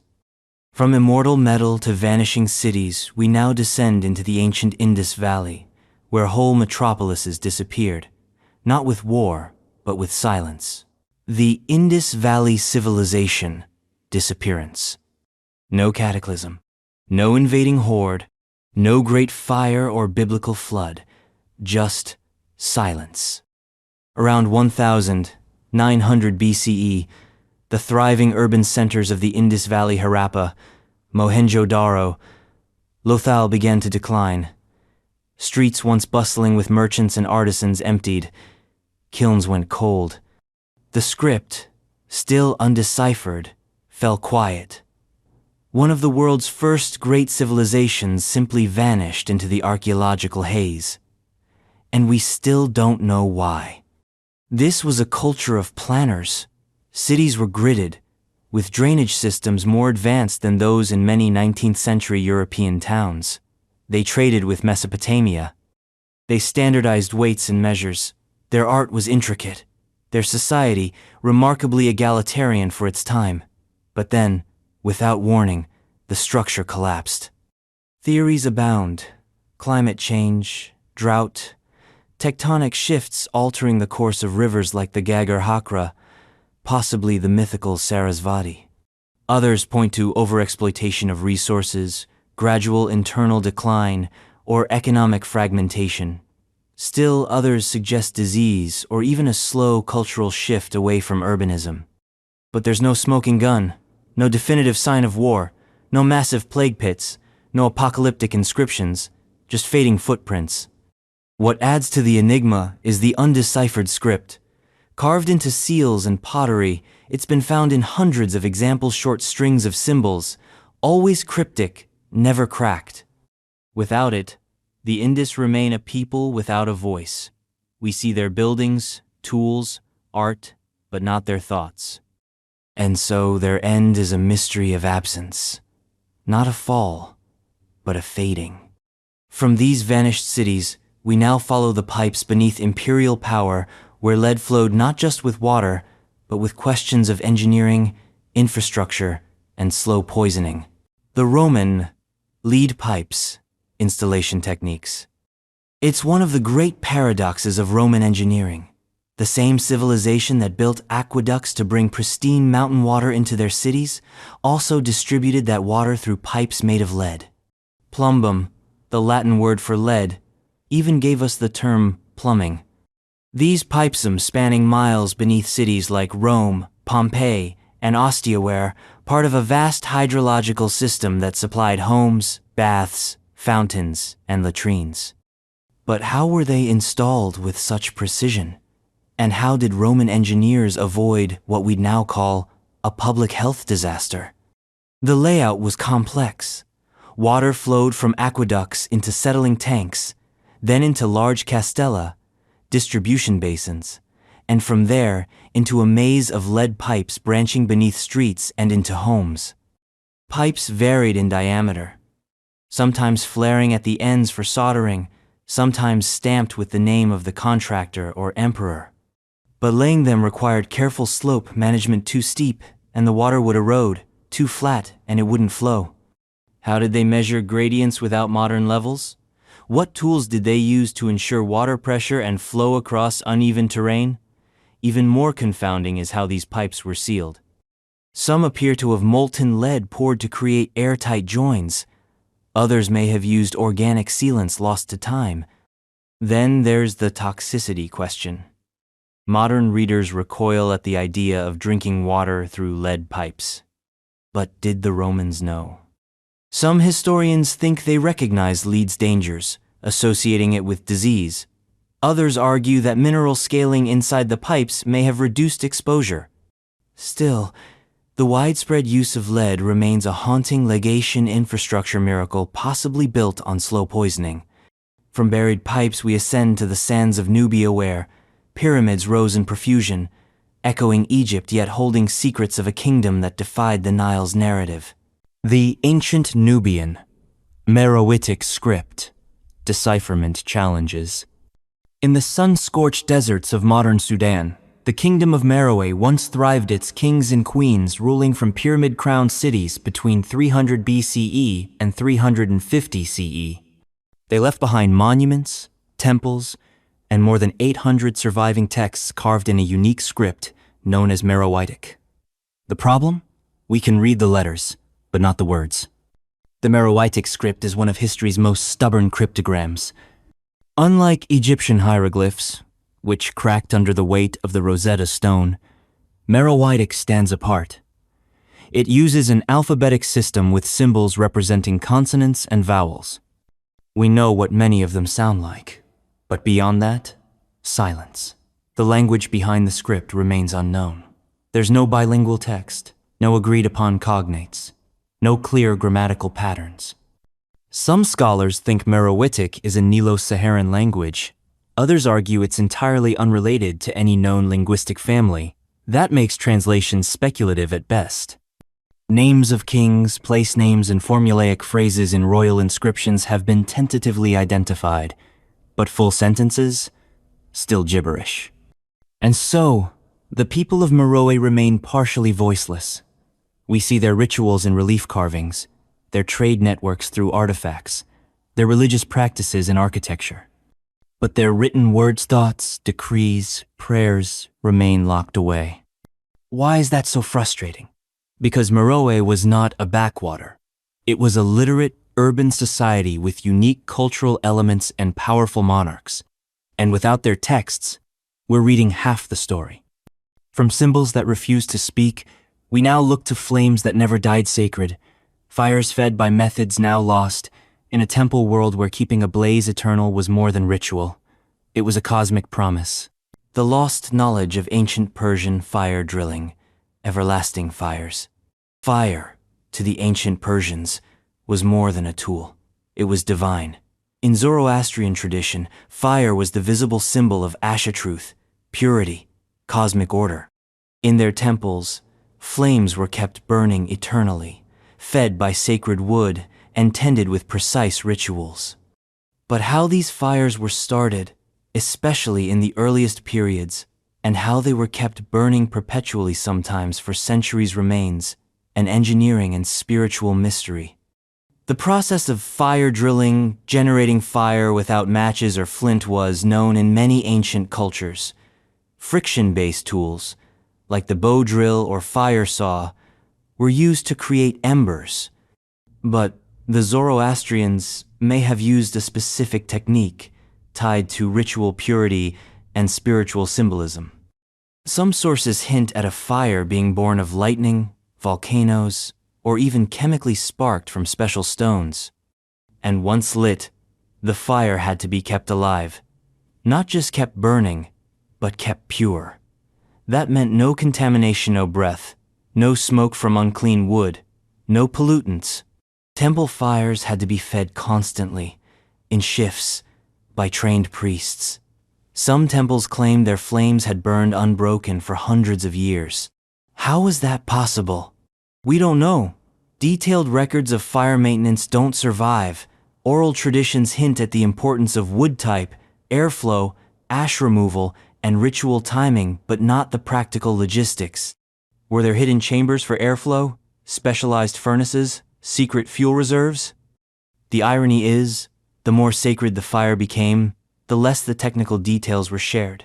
Spiritual significance overshadowed technological documentation. And as sacred flames flicker in ancient memory, we now heft a weapon that broke enemy lines not with force, but with function, the Roman pila, a javelin designed to kill once and ruin forever. The Roman pila weapon, effectiveness. It looks simple, a javelin with a wooden shaft, a slender iron shank, and a barbed point. But the pila-standard issue for every Roman legionary was anything but ordinary. It was a psychological weapon, a tactical disruptor, and a tool of war so efficient that its full brilliance still sparks debate. How could something so primitive be so devastating? The genius lay in its construction. The pila wasn't just thrown to kill, it was thrown to ruin. Upon impact, the thin metal shank bent, twisted, or even snapped. This wasn't a design flaw. It was intentional. A bent pila couldn't be thrown back. Worse, if it stuck in an enemy's shield, it rendered that shield useless, too heavy, too awkward, or structurally compromised. An entire line of enemy infantry could be turned into a disorganized mess in seconds. But here's the mystery. The Romans had different types of pila, some designed to bend, others to penetrate. The metallurgy varied. The joining of the shank to the wooden shaft was often weak, deliberately so.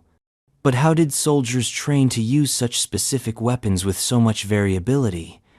Were pila manufactured locally or mass-produced in state-run armories? And how did field commanders integrate these throwing weapons into coordinated attacks? Surviving examples are rare. Descriptions in texts are inconsistent. What we know comes from battlefield finds, reconstructions, and Roman art. Yet the impact is undeniable. Before the clash of swords came the volley of pila, and often that was enough to decide the fight. From weapons that break themselves to unlock victory, we dive into a metaphysical manualone painted on ancient coffins, where dead souls followed a cosmic roadmap to a destination more eternal than empire. The ancient Egyptian Book of Two Ways, Cosmology.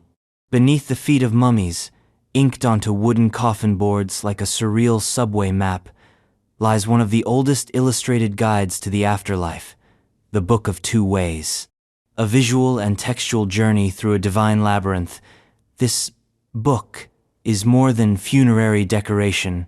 It's a cosmic riddle. Two routes sown by land, one by water lead the soul through obstacles, demons, gates, and fiery lakes toward the eternal resting place of Osiris.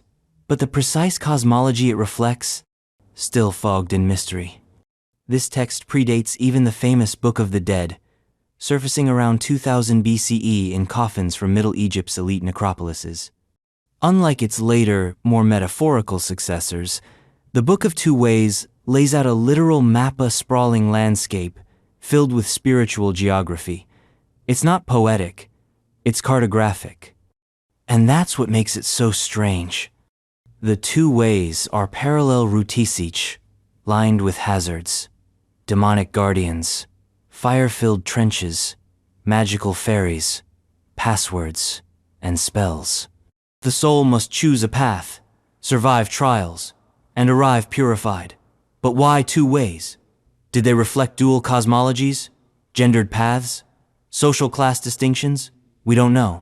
The text blends spells, names of underworld gates, and geographical markers with cryptic instructions. Some words repeat across different coffins, others are unique. It's clear these books were personalized, but how and by whom?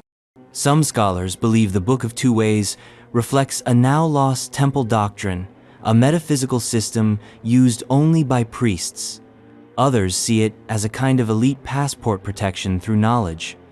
But the true meaning remains entombed. And as ancient souls navigated their mythic maps, engineers back in Rome were harnessing fire beneath stone-heating public baths on a scale that makes modern spas look quaint. But how exactly did they do it across such massive space? The lost knowledge of ancient Roman underfloor heating. Scale. Step into a Roman bath complex and you're stepping into a machine. The floors, the walls, the air itself, all engineered for comfort, cleanliness, and spectacle. At the heart of this system lay the hypocaust, a brilliant underfloor heating network fueled by fire and maintained by sweat. And while we understand its mechanics on a small scale, how the Romans scaled it up across entire palaces and public bathhouses remains a feat of ancient HVAC we can't fully explain. The hypocaust worked by channeling hot air from a furnace through an elevated floor supported by stone or brick pillars. Chimneys and flues in the walls carried the heated air upward. This created a radiant heat system that could warm not only floors, but whole rooms. Simple in principle, yet staggering in execution. Large bathhouses like the baths of Caracalla or Diocletian required thousands of square meters of heated space. How were these systems fueled continuously? How was airflow balanced? How did engineers prevent dangerous buildup of smoke or heat that could damage the structure or kill bathers? The fire had to be stoked around the clock. That meant constant labor, exact fuel loads, and a level of maintenance rarely discussed in surviving Roman texts. Some archaeological evidence shows auxiliary chambers, heat-dispersing tiles, and even thermostatic control using vents, but the overall picture remains incomplete. And what of insulation? How did they prevent heat loss in massive stone structures? Did they use regional adaptations, different setups in North Africa versus Britain? We see the results in ruins, but the instruction manuals are long gone. From furnaces hidden beneath marble floors, we now move to a world of silent ledgers and redistributive empires where palaces weren't just homes, but calculators in clay. Welcome to the spreadsheet civilization of Minoan Crete. The Minoan Palace Economy Organization. At first glance, the palaces of Minoan Crete look like the ancient world's answer to Versailles multistoried complexes with storage rooms, courtyards, and frescoed halls. But dig deeper and you'll find something even more radical.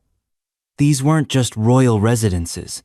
They were administrative nerve centers, economic hubs, and ritual landscapes rolled into one.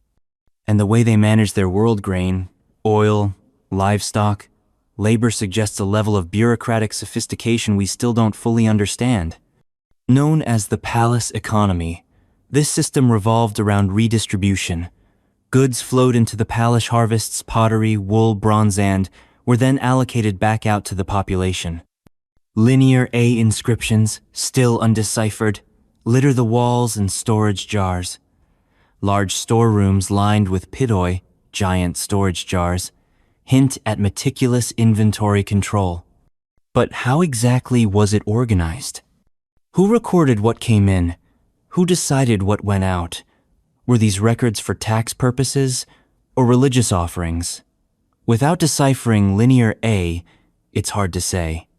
We don't even know the Minoans' word for palace. And it gets stranger. The palaces like Knossos, Phaistos, and Meliacem deliberately unfortified.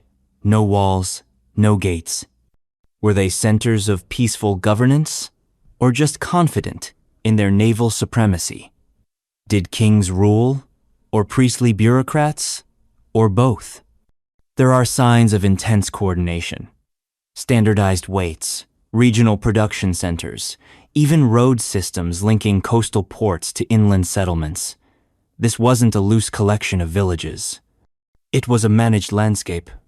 Yet the whole thing eventually collapsed. Mycenaeans arrived. Fires raged. Palaces were abandoned.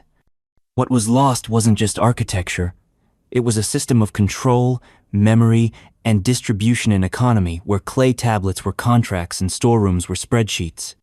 From economic mysteries, we descend into spiritual vengeance etched in lead, whispered in Latin, and buried where only the cursed could hear them. The Roman curse tablets, psychological impact. They are thin, they are bitter, they are made of lead. Roman depiction is commonly called curse tablets, among the strangest psychological artifacts of the ancient world. Found in wells, graves, and sanctuaries, these little folded sheets contain handwritten pleas to underworld gods, demanding vengeance, ruin, or control over someone's fate.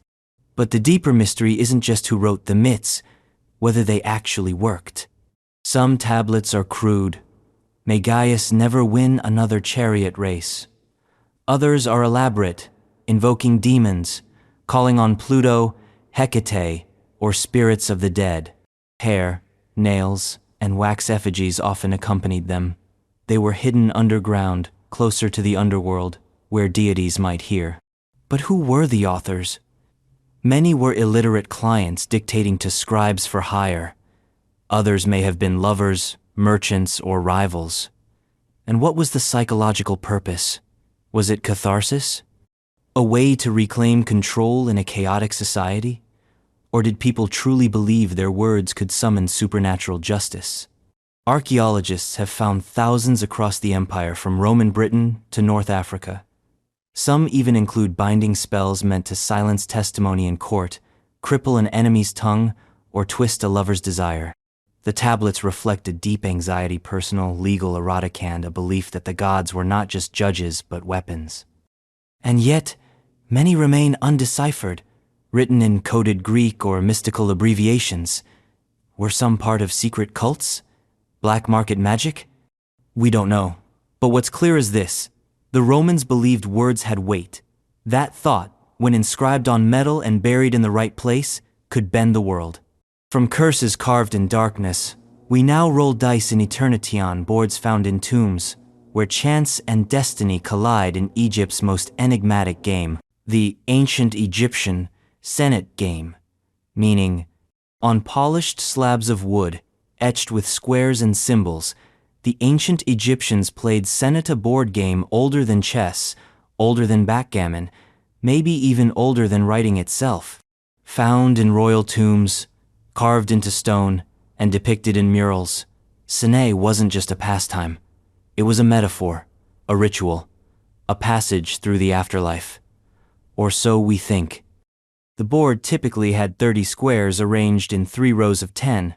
Players moved pieces based on sticks or knucklebones tossed like dice. But what the game meant, especially in its later, more symbolic forms, is where mystery takes over.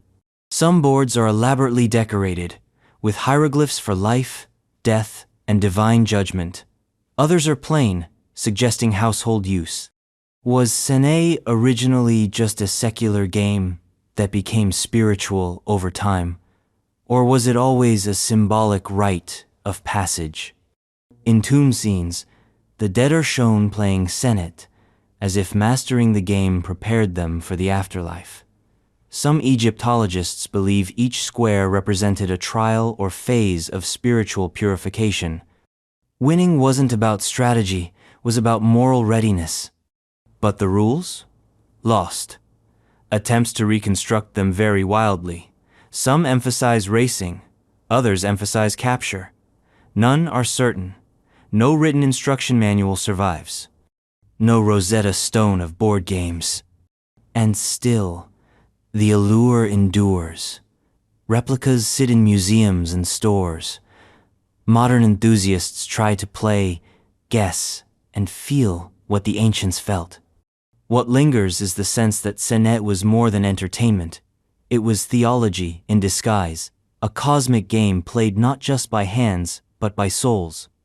And as these game pieces glide toward eternity, warships cut through the wave sleek, fast, and deadly, built by Greek hands using methods now lost to the sea spray of time. The lost knowledge of ancient Greek naval engineering, triremes. Slicing through the Aegean like daggers of bronze and oak, Greek triremes weren't just warships, they were precision weapons, national pride, and floating puzzles. Each one housed 170 rowers, stacked in 3 levels, propelling a narrow hull to terrifying speeds. They were agile enough to turn mid-charge, durable enough to ram and sink enemy vessels, and fast enough to outpace nearly anything afloat in the ancient world. But here's the catch. We still don't fully know how they were built. The ancient sources give us blueprints in poetry, not schematics. Herodotus mentions their speed. Thucydides notes their tactics. But when it comes to engineering specific hull shape, weight distribution, structural reinforcements, we're left grasping at fragments. Shipwrecks from the era are rare, and those that do exist are often too decayed to offer a full cross-section. The trireme's power came from its layout. 3 banks of oars, each manned by a single rower, synchronized to avoid mutual destruction of knees and backs. That level of coordination is difficult even with modern coaching. So how did they train? How did they ventilate the lower decks? What systems managed the heat, sweat, and exhaustion of men rowing in rhythm for hours? Then there's the wood. Triremes were built from cedar, fir, and pine, possibly mixed for flexibility and durability. But the joints show they sealed against water, flexed under impact, and resisted salt rotaire, part of the shipwright's lost art. Naval supremacy in the ancient Mediterranean wasn't just about brute force. It was engineering, logistics, and a touch of divine arrogance. From the sea, we return to the cradle of myth itself, where one king dared to chase immortality, and a tablet from Sumer murmurs the first great epic of mankind. The Sumerian, Gilgamesh, epic, historical basis.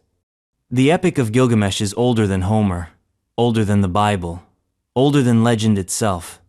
Carved into clay in the Sumerian and Akkadian tongues, the tale of a restless king who seeks eternal life still pulses with raw humanity, grief, ambition, love, hubris, mortality. But was Gilgamesh a god, a myth, or something more shocking, a man who actually lived?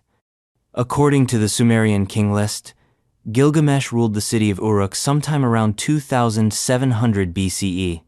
His reign, though recorded as lasting 126 years, standard exaggeration for ancient kings, is set among other known rulers.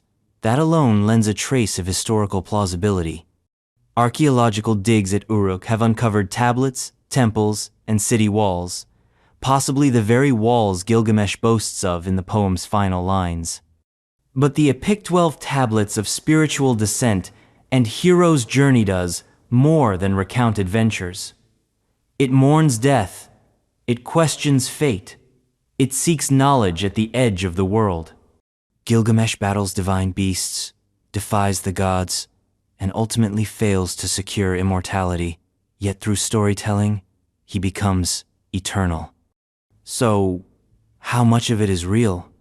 Did a real Gilgamesh defeat Humbaba in the cedar forest? Probably not. But was he a king who inspired stories, passed down by oral tradition, layered with divinity as the centuries wore on? That seems likely. But here's the twist. No one knows the original version.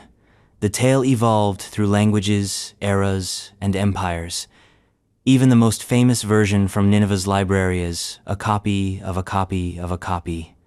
What was lost in translation? What truths were buried with the kings? And just beyond the realm of epic lies the realm of stone, where tombs carved into cliffs mimic the grandeur of temples, yet conceal more questions than corpses. The ancient, rock-cut tombs of Lycia, Turkey. In the sheer cliffs of Lycia, where the mountains meet the Mediterranean, the dead dwell in mansions of stone. These rock-cut tombs, some modest, some massive, were carved directly into vertical faces, designed to look like wooden houses or temple facades. They seem to defy gravity and logic. Why build so high? Why so ornate? And what secrets do they hold? Dating back to the 4th century BCE and earlier, the Lycian tombs span cities like Myra, Tlos, and Panera. Some are single-chambered niches. Others are full-blown necropolises with colonnades and friezes. Many bear inscriptions in the mysterious Lycian language only partially understood, while others remain completely silent. What's strange is the variety. Some tombs resemble Greek architecture. Others follow older Anatolian styles. Did these represent different classes, clans, or religious beliefs? Or was it simply the result of changing influences in a region buffeted by Persians, Greeks, and later Romans? And why place them high on cliffs? One theory suggests the Lycians believed the soul took flight after death. Elevating the tomb might have aided its journey to the heavens. Another theory says it was practical protecting from looters, floods, and animals. But constructing multi-room stone houses in sheer rock, using Bronze Age tools, suggests an incredible investment of labor and belief. Most tombs have long been emptied, stripped by grave robbers or time itself. We don't know what many once contained. Jewels, scrolls, family altars. All that remains is architecture whispering through wind and erosion. And beneath these cliffs, the Romans dug another kind of tunnel, not for the soul, but for survival. Water, channeled and pressurized, flowing underground in a network that still resists full comprehension. The Roman underground aqueduct tunnels. Beneath the polished surface of Roman civilization ran arteries of stone, brick, and water. Aqueducts fed cities with the lifeblood of empire, fresh, pressurized water that flowed over valleys, under hills, and even through solid rock. But while the towering arched aqueducts get all the glory, it was the underground tunnel miles and miles of them that truly defy our understanding. How did Roman engineers carve such long, precise, and functional tunnels without the benefit of modern machinery or GPS? The mystery is all in the alignment. Some tunnels stretched for dozens of kilometers beneath hills and mountains, following a consistent gradient of just a few centimeters per meter. Too steep and erosion would destroy the channel. Too flat, and the water would stagnate. So, how did they measure slope? Ancient texts suggest the use of a tool called a chorobates, essentially a massive wooden level. But was that really accurate enough to align multi-mile tunnels with sub-meter precision? Even more baffling, many of these tunnels were dug simultaneously from multiple entry points. Engineers would dig from both ends and meet in the middle, often within a meter of alignment. That's not just engineering. That's black magic with pickaxes. Ventilation shafts some up to 40 meters deep dot the landscape above these tunnels. Were they only for airflow and debris removal, or did they help in adjusting direction mid-dig? Did Roman engineers use sound, smoke, or some now-lost technique to track their subterranean progress? And then there's the endurance. Some aqueducts, like those feeding Carthage or Constantinople, remained in use for over 1,000 years. Gravity did the work. Roman minds did the design. From these hidden arteries of life, we turn to the chambers of death where thieves met tombs in an ancient cat-and-mouse game that left more questions than gold. The ancient Egyptian tomb robberies. Effectiveness. For every tomb built in ancient Egypt, there were likely 2 blueprints, one for the afterlife and one for getting in, grabbing the gold, and getting out without a curse. Tomb robbery in Egypt wasn't just an opportunistic crime, it was a cottage industry. And despite the spells, traps, and guards, it seems the robbers were often winning. But how did they do it? And how effective were the measures meant to stop them? We know the ancient Egyptians obsessed over burial, mummification, grave goods, ritual inscriptions. They all pointed toward a smooth journey to the afterlife. But wealth was never safe. Even before a tomb was sealed, word would spread. Gravediggers, builders, even priests might tip off robbers. And once the desert sands buried the site, a secret map wasn't always needed. All you had to do was follow the limestone debris and hope no one was watching. Tomb walls were inscribed with warnings. Death to those who disturb this place. But most of these were about metaphysical punishment, curses, divine wrath, denial of afterlife. Not very helpful if you're hungry in Thebes, and here there's gold in the hill. We have records of trials, especially in the later periods. Robbers confessed in papyri, detailing how they tunneled in, melted down artifacts, and split the loot. Yet even in royal tombs like those in the Valley of the Kings, nearly all were eventually looted. Only a handful, like that of Tutankhamun, survived mostly intact, and even that one showed signs of early intrusion. Were the defensive measures just theater? Were officials in on the take? Were tombs always meant to be temporary time capsules before the inevitable break-in? From violated tombs, we now drift into the haze of mass production, where molten glass shimmered in every color, but the recipe for its beauty has vanished in a puff of Roman alchemy. The lost knowledge of Roman glass blowers, scale of production. Imagine walking into a Roman market and being overwhelmed by color. Shelves of translucent blues, greens, purples, bowls, flasks, cups, all shimmering with light. Glass was everywhere in the Roman world. Cheap enough for commoners, precious enough for emperors. It was one of the empire's true industrial marvels. And yet, we no longer fully understand how they did it, especially at such scale. Roman glassblowing began in the 1st century BCE and exploded into a full-blown industry. Workshops dotted the empire from Alexandria to Cologne. They didn't just produce luxury items, they mass-produced.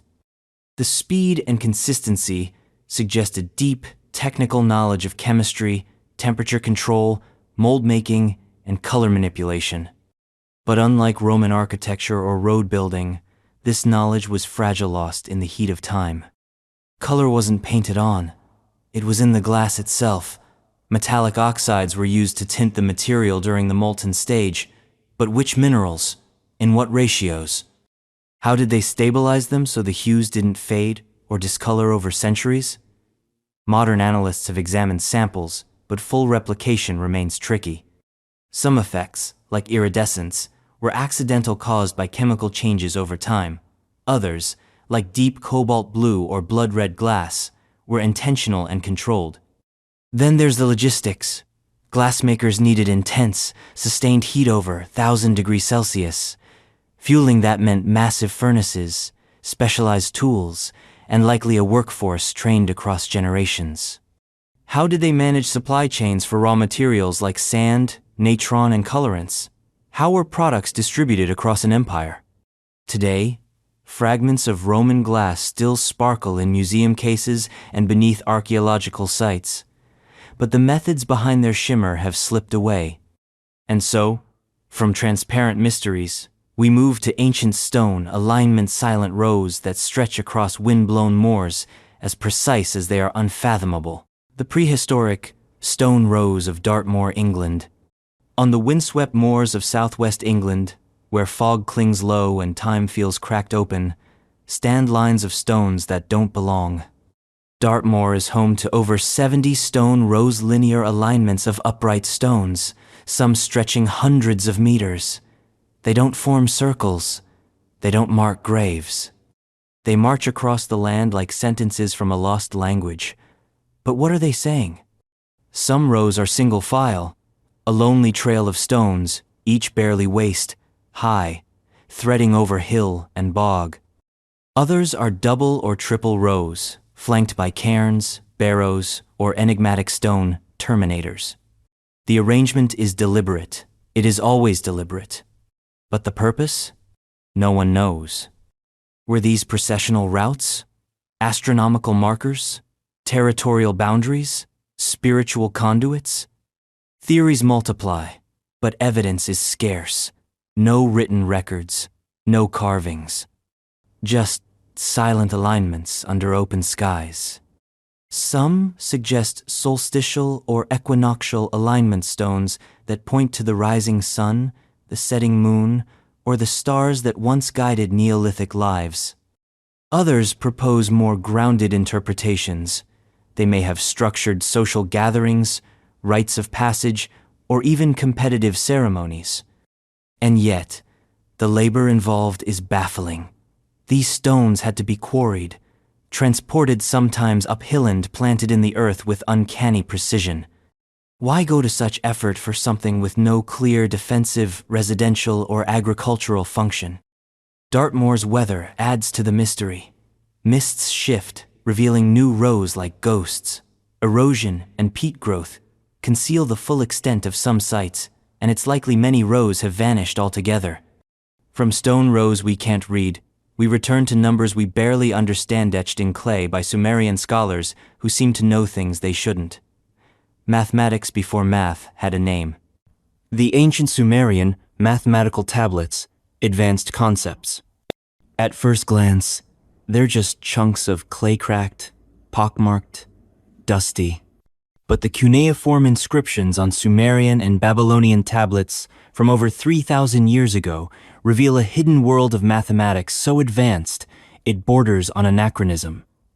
Base 60 number systems, Pythagorean triples, accurate square roots to multiple decimal places. These weren't rough calculations, they were refined, consistent, and systematic. And the question that keeps historians awake at night: how did they know all this? Take the Plimpton 322 tablet, dated to around 1800 BCE. It lists sets of numbers that perfectly satisfy the Pythagorean equation: a, 2 plus b, 2a, c, 2a, 2 plus b, 2 equals c, 2. That's over 1,000 years before Pythagoras. There's no text saying, "This is the Pythagorean theorem," but the math is there implied, baked into the clay. These weren't isolated cases. Other tablets deal with complex geometry, interest rates, land measurement, and even astronomical calculations that suggest an intuitive grasp of lunar cycles and planetary motion. Some records contain square roots, calculated with shocking accuracy. And yet this wasn't recreational math.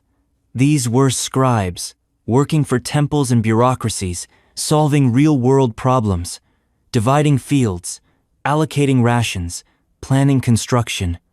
Math for them was utility wrapped in precision. So where did the knowledge come from? Oral tradition? Lost predecessors? Divine inspiration? The Sumerians wrote in Base 60, a system still echoed in how we tell time. But why 60? Was it due to its divisibility? Was it inherited from a now-vanished culture? No one really knows. What's clear is this: the Sumerians weren't guessing, they were computing. And as they crunched numbers on tablets, Roman physicians reached for metal instrument, scurved, sharp, and sometimes horrifying wielded in surgeries we're still trying to understand. The Roman medical tools, anesthesia, analgesia, laid out on the stone tables of ancient Roman clinics alongside amphorae of wine and rolls of linen, were tools that look eerily modern. Scalpels, forceps, catheters, bone drills, even gynecological specula. These instruments weren't ceremonial curiosities. They were used, and they worked. But the true mystery lies not in the tools themselves, but in what was missing, namely, pain relief. How did Roman surgeons cut into flesh, extract bladder stones, or perform trepanation without killing their patients from shock or agony? The records are maddeningly silent. There are references to soporific mixtures of opium, henbane, or mandrake, but no formula, no dosages, no anesthesia, as we would recognize it. And yet the procedures were real. Soranus of Ephesus wrote of labor interventions. Celsus described cataract removal. Galen dissected animals and human corpses with keen anatomical insight. The level of medical knowledge, particularly in military contexts, suggests a system of care, not just chaos. So what did they use to dull the pain? Some theories propose wine or vinegar as crude anesthetics. Others suggest hypnosis or nerve compression techniques. But these remain speculative. Painkillers certainly existed in plant form, but whether they were reliably administered or how often they succeeded is another question entirely. There's also the matter of surgical ethics. Without true anesthesia, were patients fully conscious during operations? Was the risk of trauma simply accepted as part of the healing process? Or were these procedures reserved for the desperate or the elite? What remains are the tools beautiful, efficient, and deeply unsettling. They tell us that the Romans understood the body as a machine to be fixed, but how they managed the human cost of repair. That's the part still anesthetized by history. And as we set down the scalpel, we now prepare to rewind to a bronze dancer, a forgotten god, and the first mystery that dared to move.